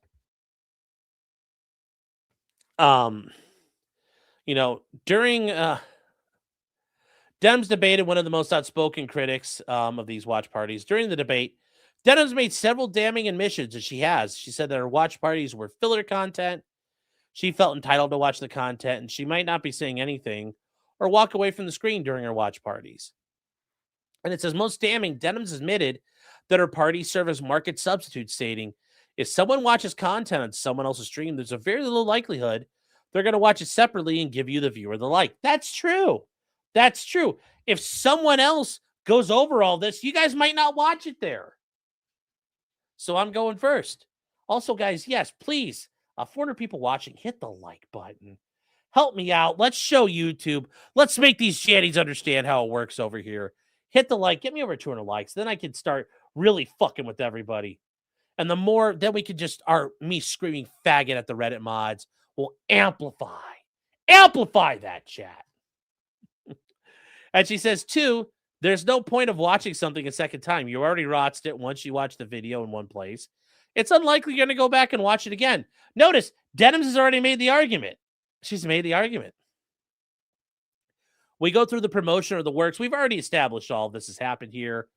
They promoted the infringing watch party. We've already known about that. Once again, watch the nuke without showing support for H3. We already saw these parts. She had the infringing watch party. And here we go. Ultimately, we're not the legal standard here. It's functionally identical to Rule 12b-6. And we talked about this before. Rule 12b-6 is failure to state a claim upon which relief can be granted. So what do? You consider the complaint's entirety, including all documents incorporated into it by reference and matters of which a court may take judicial notice.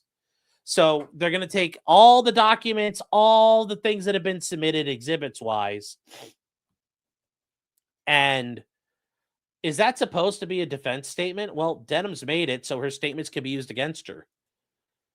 And can we turn off Kick's auto mod? No, I don't think you can. Kick is very heavily modded.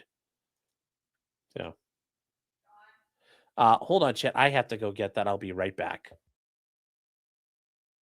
Give me 1 second, chat. I will be right back here. Hold on.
Sorry, chat. I'm on mute. Sorry.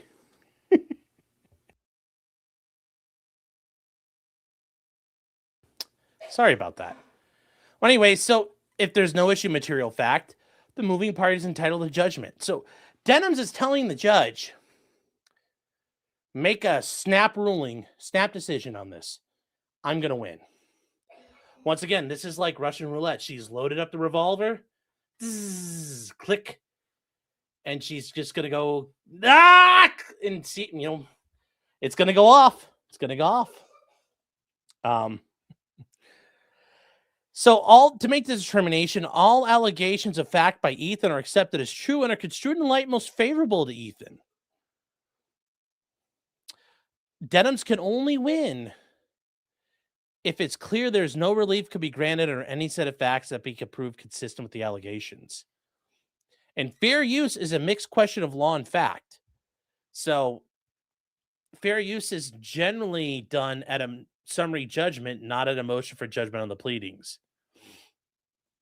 So there are no material historical facts at issue. Can the judge do this? And it says further, the works themselves supersede and control any contrary descriptions of them. Yes, because Denims has forfeited all of that. She's now conceding, well, these are what they are. So fair use ultimately. And they go forward here, and this says fair use confers a privilege on people other than the copyright owner to use material in a reasonable manner without the owner's consent. And there are the 4 factors. Remember, they're not exclusive, meaning these aren't just the 4, but they're the 4 identified ones. The purpose and character of the use. Was it commercial or is it for educational purposes? The nature of the copyrighted work, the amount and substantiality of the portion used, and the effect of the use on the potential market. And they say fair use is not to be simplified with bright line rules. And it says each case must be decided on its own facts. And it says, moreover, the application may well vary depend on the context. And it's got to be done in the light of the purposes of copyright. Creative works to be encouraged and rewarded, but private motivation must ultimately serve the cause of promoting broad public availability of literature, music, and the other arts. Because without that private motivation, nobody will do it. And they say the first factor relates to substitution. Ultimately, they point out here that the central question is whether the secondary use adds something new with a different purpose or character. And they say the mere fact that secondary use has some purpose or adds something new does not render it fair. The alleged infringing use has a further purpose or different character is a matter of degree. And the degree of difference must be weighed against other considerations like commercialism. When the works overlap, the secondary use does not serve as an entirely different function. And the first factor relates to the use. They say use is justified if it has a distinct purpose that furthers the goal of copyright. And it says a use is justified in the narrower sense when it's reasonably necessary to achieve the user's new purpose. They say such justification is relevant where wide dissemination of a secondary work would run the risk of substituting for the original. It's all about the degree of what's going on. And it says, even the uses set forth in the statute's preamble, like criticism and commentary, are not entitled to presumption of fairness. To qualify, each passage must serve a different purpose. And the courts must consider each use within the whole. The first factor does not favor fair use when the defendant copies more than necessary to facilitate that criticism. And they say that the expression must be in service of commentary on that work. It's not enough for part of a work to have the purpose. And they say when clips are played without interruption, if anything used in the excess of the benign purpose, it fails. And I agree. And the wholesale coupling sprinkled with spoken commentary is at best minimally transformative. And it says also voiceovers do not necessarily transform a work, nor does token commentary transform a work. And it says when the commentary has no critical bearing on the substance or style of the original, the claim to fairness in borrowing the work diminishes accordingly. And ultimately, it says fair use does not favor any user who wants to reach different buyers in different markets consuming different products. And they say if the defendant is not advertising a scholarly critique or historical analysis, but instead seeks to profit at least in part from the inherent value, The use is commercial. Yeah, it is. And they say the court noted that reactions videos vary widely in terms of purpose, structure, and the extent to which they rely on things. And they say videos that intersperse short segments of another's work with criticism are considered fair use. When the reaction video is more akin to a group viewing session, which is what Denham's called it, it's not fair use. Ultimately, Denham self-stated it was a watch party and was meant to siphon views away. When a copyist says or thinks or feels, matters only to the extent it shows what a copyist in fact does with the work. So once again, her statements can be used against her to show her intent in what she's doing. Denham's statements demonstrating her purpose was to host a watch party. They include titling her broadcast as a watch party, displaying a chyron on her screen that she was watching the nuke. When asked by a chatter, Denham said she was watching the nuke. At the end of her party, she did not want to watch the nuke by herself. Denham's statements demonstrate her purpose. She told a chatter, if you want to enjoy it, come enjoy the watch party. Come enjoy the watch party somewhere else. Reading a chatter stating we're relying you to stay live so we don't give them more views to the nuke. And responding she was going to stream it. Immediately after her watch party, if you enjoy not giving any views to that terrible video, subscribe, throw a prime if you like the content, if you enjoyed your time here. And she acknowledged that she knew all those people didn't want to give the video another view, which is why they watched it with her. And Denham's use was fully consistent with her statements. Her statements are critical. They evidence her purpose.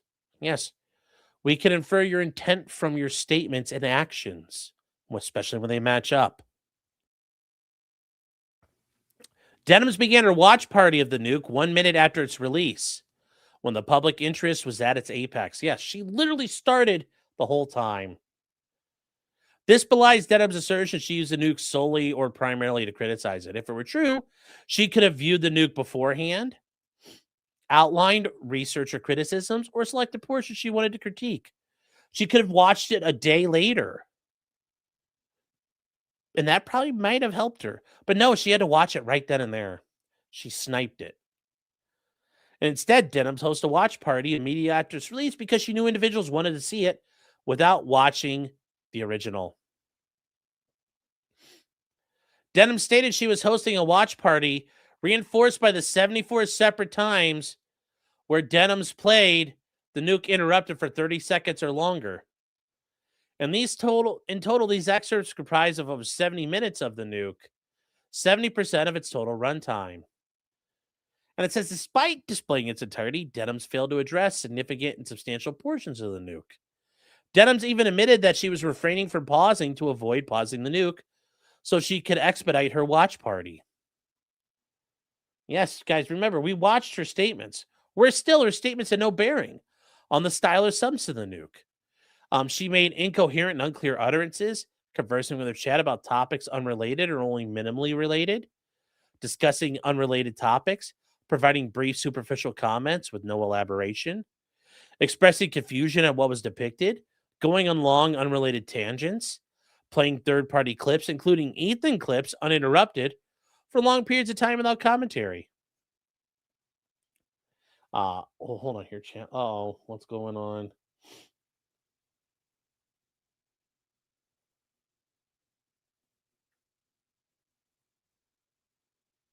Cool,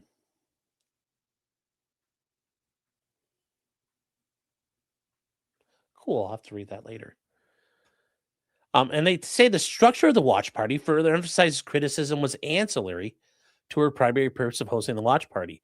Denham's let substantial portions of the nuke play with little interruption and only brief statements. And notice, this is wrong with the receipts here. Boom, boom, boom, boom, boom, boom, boom. The case law is clear. To qualify, it must consistently play short clips that are followed by significant and substantial amounts of commentary on the work. Once again, citing Acerthorn versus Google. They say the court noted the defendant played the original for seconds at a time before pausing to respond to critique the original. They say employing this method, the defendant turned the original 90-minute video into a 14-hour commentary on the original. So in other words, the ratio of commentary on the work was 8.33 to 1. And then they talk about whatever this guy's name is that sued Ethan Klein back in the day, and Ethan Klein won. In the aggregate, the reaction video has Hossein Zadeh, or whatever the fuck. The copyright cuck that sued Ethan. The reaction video issue used 3 minutes and 15 seconds of the 5-minute, 24-second original video. About 60% of the original. The reaction video was almost 14 minutes long and interspersed with short segments of the original video with long segments of commentary. In other words, the original commentary on the original was 3.3 to 1. And remember, this is the case. Yeah, Matt Haas. But this is notice. Even the one Ethan did famously, 3.3 to 1. Denham's watch party bears no resemblance. During her watch party, Denham's played and times replayed the nuke for 1 hour and 43 minutes and 24 seconds.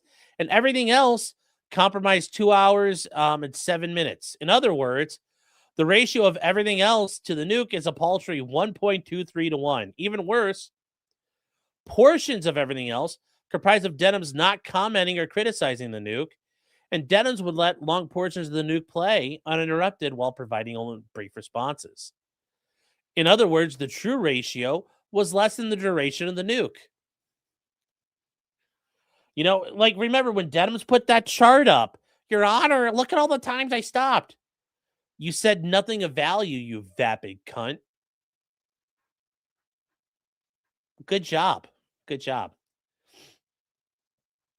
And further distinguishing Acer, Thorne, and Haas from the present case is the timing secondary use. In Stebbins, the original work was posted in October 2019, and the secondary work was posted 2 years later, in 2021. In the Matt Haas case, the original work was on August 11th, 2013, and the secondary work was posted 2.5 years later on February 15th, 2016. Unlike those, Denham's immediately occurred as the release happened. And then Denham's was aware her watch parties serve as substitutes. She acknowledged her watch parties involved curating content from YouTube for her audience. More damning, Denham's admitted her watch parties serve as substitutes from the original. Therefore, she knew and intended her watch party of the nuke to serve as a substitute. And here's the big thing, chat. Once again, those Reddit mods just fuck Denham's in the ass here. So not only did they hurt themselves, they've hurt Denham's. The court, that order reinforces the purpose. Then they say in that case, TEI made a prima facie showing the Snark mods were contributorily liable for Denham's infringement. The court found it appears the entire purpose of the watch party was to watch Ethan Klein's programming in a manner that didn't benefit Ethan. And the entire purpose of the watch party was to hate watch without giving any benefit. It's so beautiful. It's so beautiful. Rom, I didn't doubt that that Rom was a good attorney here, but holy shit, Ethan, you have a good fucking lawyer, man. This is well put together. Well put together. They say, finally, Denham's use was highly commercial. She advertised her watch party beforehand.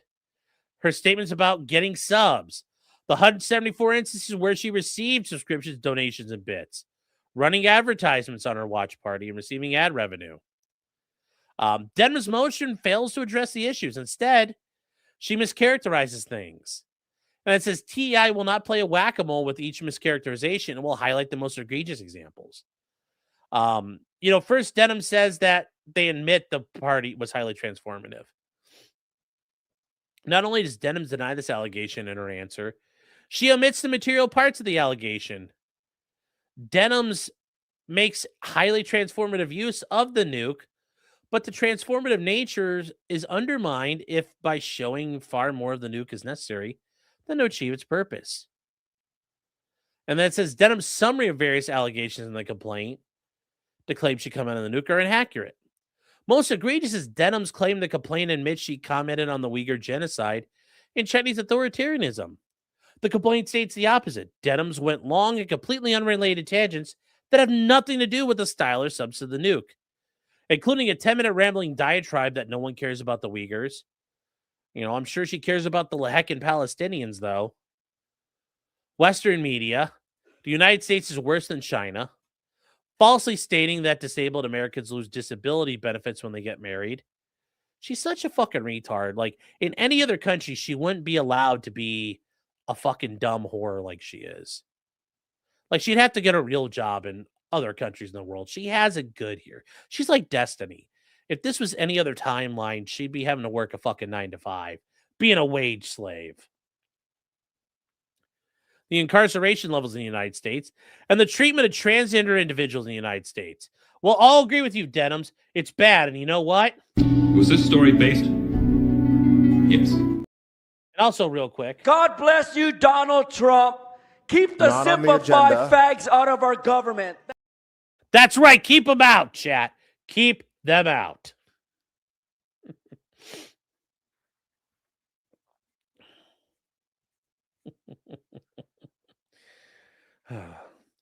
Third, Denim's focus on the number of pauses during her watch party is misleading. Denim paused the nuke 211 times, which she does not substantiate.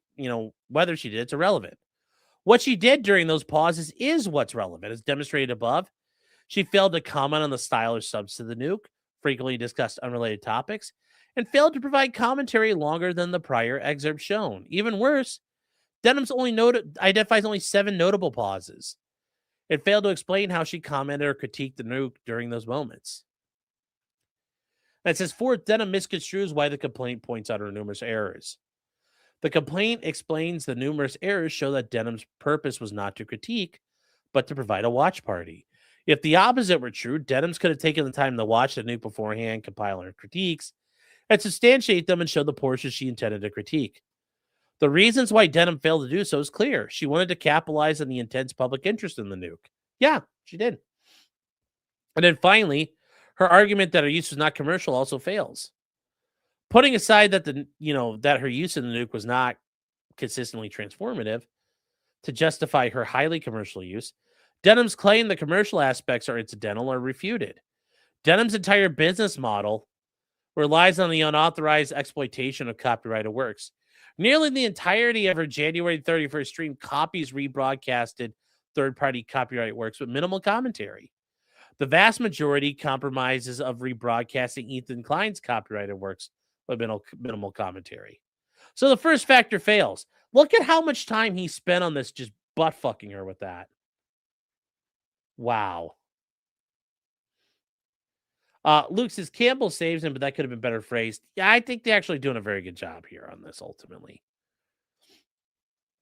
The second fair use is whether the nuke is creative and whether it is, unpublished.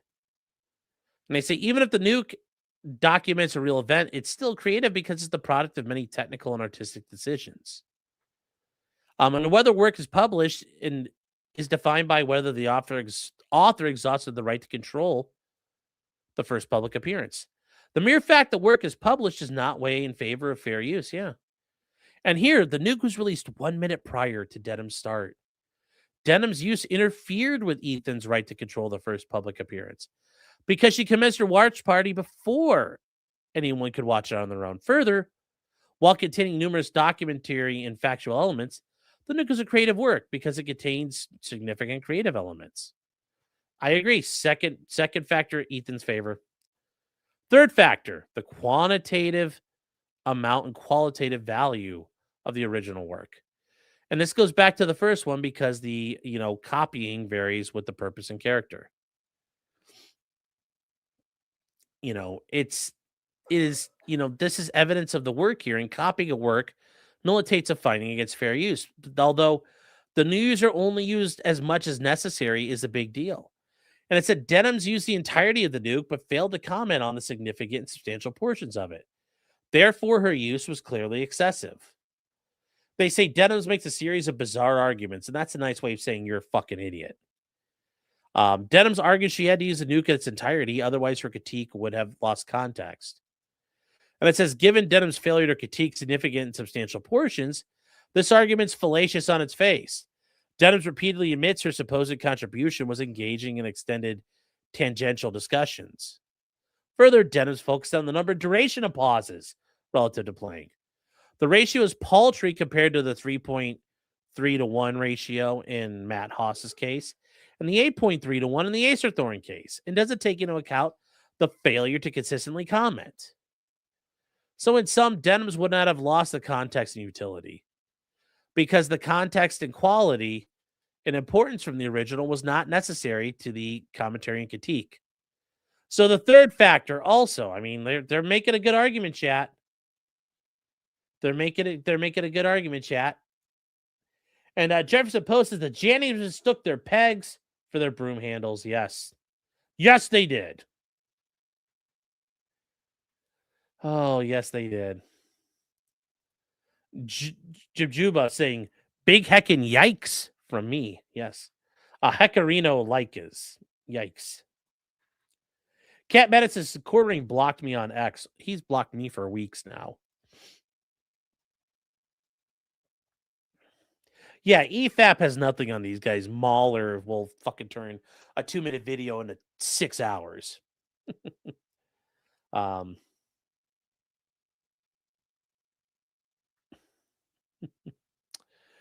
then it says for the fourth factor is against fair use. And it says the fourth factor is undoubtedly the single most important element. And it says the harm to the market for the copyrighted work is more important than the purpose for which the copies are made. It says even when use is transformative, it doesn't automatically inoculate it. The ability to severely harm the market for the works being copied thus severely undermines the incentive for human beings to create. And then, yes, is it going to satisfactorily substitute for the original? Are you competing substitute for the original? There's a big thing here. And here's the problem. The defendant must rebut the presumption of market effect. So it's the extent of the market harm and whether the unrestricted widespread conduct of the sort engaged in by the defendant would result in an adverse impact on the potential market for the original. And it says even when there's little direct evidence of actual market harm to negate fair use, the plaintiff only needs a show of challenged use should become widespread. It would adversely affect the potential market of the copyrighted work. So they say at bottom, the fourth factor asks whether consumers would treat a challenged use as a market replacement. And then the fourth factor points against fair use when a copyist makes copies available that displace demand for copies the copyright owner already makes available or readily could. So there we go. That's a very clear thing here. And they say the existence of market harm is overwhelming. We've already talked about it. Denham's made numerous statements saying she would have siphoned views. Her commentary is insufficient to justify the whole nuke being watched. By hosting the watch party, immediately on release, there was no opportunity to watch the original before hers. Denham's prior statement acknowledging her watch parties serve as market substitutes. And her use was highly commercial, which results in a presumption of market harm. I think it's a fair argument. The Snark mod statements further demonstrate Denham's watch party served as a market substitute. The Snark mods knew H3 Snarkers had an appetite for Ethan's content, knew the Snarkers wanted to view pirated versions of Ethan's content to deprive him of revenue, and provided Snarkers pirated versions of content. We saw that where it's like, we'll upload it soon. They say we have seen a lot of comments about wanting to watch the nuke without just showing support to Ethan, and provided a list of substitutes, including Denham's. And it says, therefore, the Snark mods knew the Snarkers wanted to watch pirated versions. And on January 31st, the day the nuke was released, the Snark mods made 2 highly visible pin threads. One provided a picture of Denham's, and it was titled, Denham's is live! React now to today's Ethan Klein podcast and the content nuke video Ethan is publishing in about an hour. And it says the other link to various creators who are, like Denham's as a place to watch the nuke instead of the original. And these posts show they offered Denham's watch party as a substitute for the nuke itself. And it drove an unprecedented number of viewers to her stream. Yeah, she had tons, more than she normally has. More than she normally has, chat. And they say, once again, the order from the court in San Francisco emphasizes this point. It found Ethan did not merely allege the facts, but offered specific evidence. The mods instructed other viewers to watch Denham's watch party. Further, Ethan Klein offered credible evidence the Snark mods understood the purpose was to deprive Ethan of views and facilitated his goal by encouraging other people to watch Denham's watch party. And then it says Denham's chat dispels any doubt they viewed her watch party as a substitute. This is below are screenshots with examples of timestamps. These are, and it's like, why are these? This is just a mess. This is just a mess here. This is just a mess. You know, some guy says, I want to thank you. Sabotaging your own algorithm so we can rob them of 4,000 views. And then he says, chat, make sure only watch the content nuke on a stream. He says, I appreciate you watching it so I don't have to give them a view. This guy here says it'd be funny if his nuke lost initial viewers because of people. And then it says, chat, watch it. Denims, don't try to watch it on your own. And people are saying, don't watch it on H3's channel. So yeah, they're watching on theirs and ruining their lives. But yes, thank you for helping us avoid the sin of giving Ethan views. And then it says, when Denham's audience swelled to over 40,000 concurrent viewers, which that's true, she blew up 40K. Her chat mentioned the comment that the number was uncharacteristic. Yeah, I can imagine. And they're saying that Denham's allegations are to never mind the man behind the green curtain, as the Wizard of Oz once told us. She's asking the court to ignore the statement she made, evincing her purpose, that streaming the nuke after its response successfully achieved this purpose, and that snarkers wanted to view a pirated version of the nuke which she provided. The statements from her chat demonstrating why they viewed her party as a substitute, and other individuals gauged the same conduct. Denims must confront the fact she successfully achieved her purpose to siphon views away from the nuke to herself. Her remaining arguments are equally frivolous. The fact that her watch party was an interactive chat-centric platform does not create a fundamentally different viewing experience. They say also here, and they say, nor is this case analogous to Hughes versus Benjamin. Unlike that case, it is plainly obvious that viewers were keenly aware of the nuke and wanted to see an albeit a pirated version of it. Yeah, nobody who watches Sargon wants to go watch Akilah Hughes' bullshit of I thought she would win. Nobody wants to fucking watch that. Nobody does. Therefore, the fourth factor is against fair use. And for the reasons above, Ethan wants the court to deny the motion, which it's going to deny it. And I bet it's going to fine for Ethan. So Denims is going to get half fucked here. You're going to get half fucked, sweetheart. And there aren't going to be enough lewd photos of you to do where you're bending over. You're going to have to start showing your puss for real. So have fun with that. Have fun with that, comrade. Hope it was worth it helping Hassan. Hope it was worth it. Labyrinth Mystic, sorry. Gifting 5 subs. Big fucking support tonight, you guys. Thank you. Thank you all for being here. And you know, when we get the memberships like that, Clyde gets to a woo. Such a good boy. Thank you for your support, your generosity. And then Jefferson Poe says the Jannies but took their pegs for the broom handles. Yes, they did. Yes, they did. And I'm sorry, Labyrinth, it took me a little while to get to you, but I was we were on a roll. So Luke says there's a lot more distinguishing he could have done from Sargon. Sure. The problem is if you do too much, you can do too much. So she's well enough dead. He's beaten enough ass. I don't think any more elaboration would help him at this point. He's done more than enough. Afton says, you see that Nate the lawyer got locked out of his Facebook for impersonating Nat the lawyer? No. That's the problem with this stuff. You know, they gets all confused. Yes, Sargon chopped up Hughes' video to shit and he reorganized it. And it's not a comparable viewing experience. I agree. So Luke says a sentence or two would have been nice. Yeah, but at this point, you've already done a lot. Kat says, has anything happened with the third chick Ethan sued? Frogan? No. That case is kind of hanging out. And I get the feeling her attorneys and Ethan's attorneys have agreed to let the Denham's one play out. And then they'll go ahead and spend more money. If it turns out to be in their favor, they'll attack. But if it turns out to be in Ethan's favor, she'll probably settle. Frogan's got... they're all bad. They all fail the fair use test. Casey Tron's was absolutely worst. Frogan's was second worst.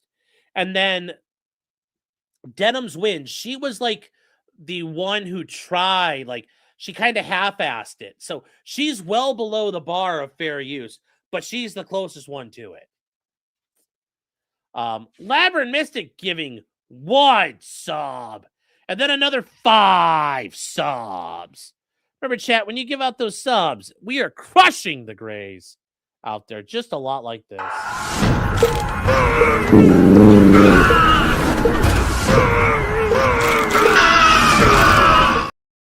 Just absolutely crushing the Grays, chat.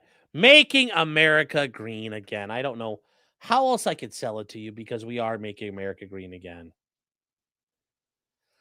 Twisty says, why isn't Frogan settling when Casey Tron already did, though? I don't know. I don't know the full situation there, but we don't have any updates.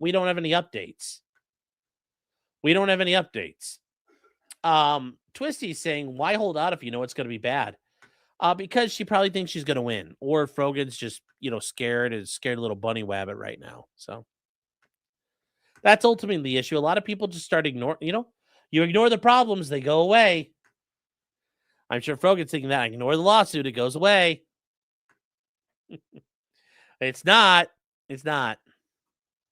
So, Afton for 5 subs. Thank you, Afton, for your support, your generosity. Thank you so much, guys. I appreciate this tonight. To be fair, I appreciate it every night, but thank you so much. Thank you. Thank you.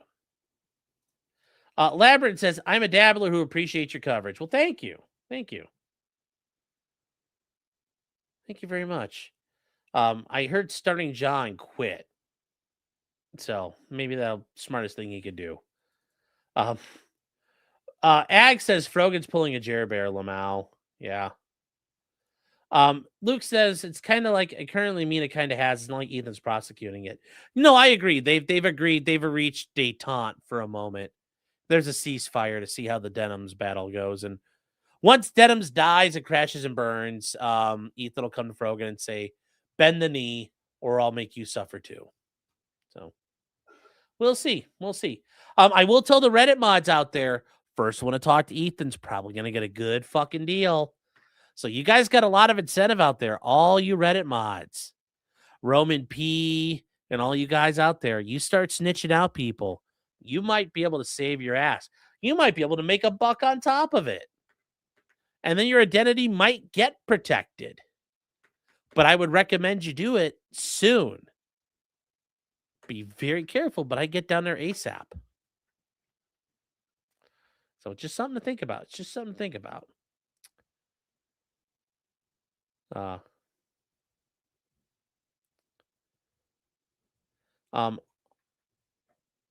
Araya Hiroshi says, I'm an on-and-off viewer. Don't live on live streams though. Your takes always seem based in reality. Well, thank you. I try to. That said though, there are gonna be times I get it wrong. There's gonna be times I get a little carried away, but that's life. That's life. Twisty says they fanatically hate him. I don't know if they'll reach out to him. Yeah, but even this is the thing, as I think it's in Alcestis, like I said. I think Aristophanes wrote Alcestis. Even the boldest seek to flee when death offers their hand. Yeah, they hate Ethan, but when it's like, I'm going to get exposed and my family's going to find out about me and they're going to find out everything about me and they're going to fucking blow my shit up. There's an incentive to get a hold of Ethan's attorney and say, I would like to cut a deal now. I will tell you everything. Eli says, I stopped reading after based in my head. Yes, it's it's a prisoner's dilemma. That is true. The Redditor was a lot to lose. Will turn very quickly. Yeah, but it all depends on what they got to lose. Are they going to lose their Funko Pop collection? Ooh, the horror of it all. I got to lose my Funko Pops. David says one of them has to be at least 2% smarter than the others. Maybe. Well,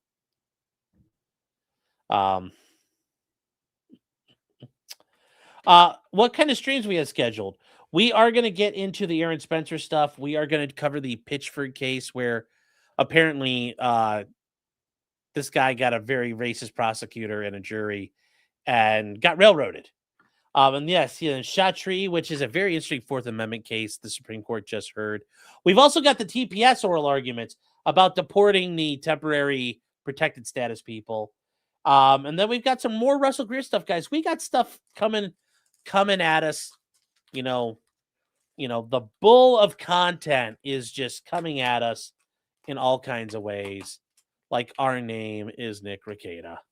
So, did Denham say anything about the ruling? No. Yes, there is Brandon Tarrant news too as well. Yes. Yes, he did offer amnesty previously, but the mods didn't take him up. Did they think it would get this bad? Oh, I guarantee you they didn't think it would get this bad. I 100% guarantee you they thought they were going to win. They bought their own bullshit. All that. So, yeah, and that Acer Thorn is where Lolcow wins, sort of. Well, he didn't win on some of that stuff. There's some of it where it's not. It's people that Acer Thorn is suing. He's lost on a lot of things. So, Macaroni Baby says, if there's evidence of the CPS calls and stuff, how actionable would that be? I don't know what the statute of limitations is for California, so maybe they wouldn't even be eligible for a crime. But God, if those are out there, that would be so funny. That would be so funny because it would literally be total Reddit death. Because Reddit would have to nuke so many things because they turned into what they're doing here. I don't think that'll happen. Yeah, they thought they would win. Yes, it's almost like, I agree, Luke, they had SJW levels of awareness. Yes, they thought they would win because they believe their own bullshit. Because they're on Reddit. They're on the front page of the internet, and they operate with impunity for a long time. So that's what they do, guys. That's what they do. Our law said they had it in the bag, though. Yeah. Yes. Yes, trusting your Reddit attorneys for Reddit gold is never a good idea. It's never a good idea, in my opinion, chat. So we are all caught up here, guys. We are all caught up. We are going to head over to the model stream. We are going to work on some things here tonight and see what we can get done on the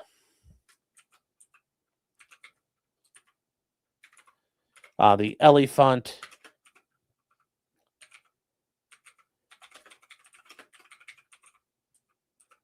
And, it's going to make the Reddit mods shit their pants. They're going to be like, he's a Nazi. No! Because I'm going to show you what I'm working on. And it's this bad boy here. I'm sure they're going to cry about this. And it's like, but he's working on a German tank destroyer. No, he's a Nazi. No! Also, look at that beautiful hole primer finish on it. That looks good. That looks good, chat. So tonight we're going to work on some chipping. We are going to get some paint colors down on this, and it's going to be great. It's going to be great. Please tell me you got that joke, Sean. I was proud of that one. Yes, I know. Yes. That's the title of Sargon's video. Hope it doesn't require airbrushing. Well, I'm going to have to look for it. Yes, it's going to require airbrushing, so I'm going to have to look for that shit here in a minute. And I will... you guys are going to have to suffer for a minute while I look for it.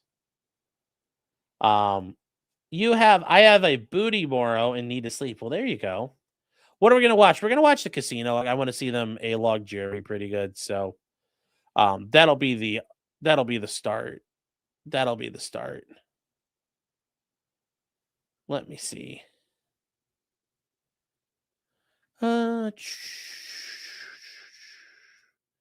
Let me fix this here, chat. I hate you have to go back through and dig all this up. Oh, by the way, guys, thank you for all your things. We have passed 27,200 subs over on YouTube here, which is all kinds of fun. We're on our way to 100K. Just you watch. We'll get there before Labor Day of like 2055. I'm just saying, like, it's not happening anytime soon. But we'll get there, chat. By God, we'll have our home again. By God, we'll have our home. By blood and sweat, we'll get there yet. So, that is it for us, chat. And I will see you guys next time. Guys, if you're new, please like and subscribe. If you're also new, I do a Thursday night show every week covering all kinds of stuff. Please come back around, check it out. I think you guys will like it. But with that said, chat, I will see you guys this weekend as we're working on packing shit up here. We'll have some more content. But remember until next time, just because you did it does not mean you're guilty. Unless you're the Reddit Jannies, and then you're fucked. Suffer commies. Good night, chat. And I'll see you guys later.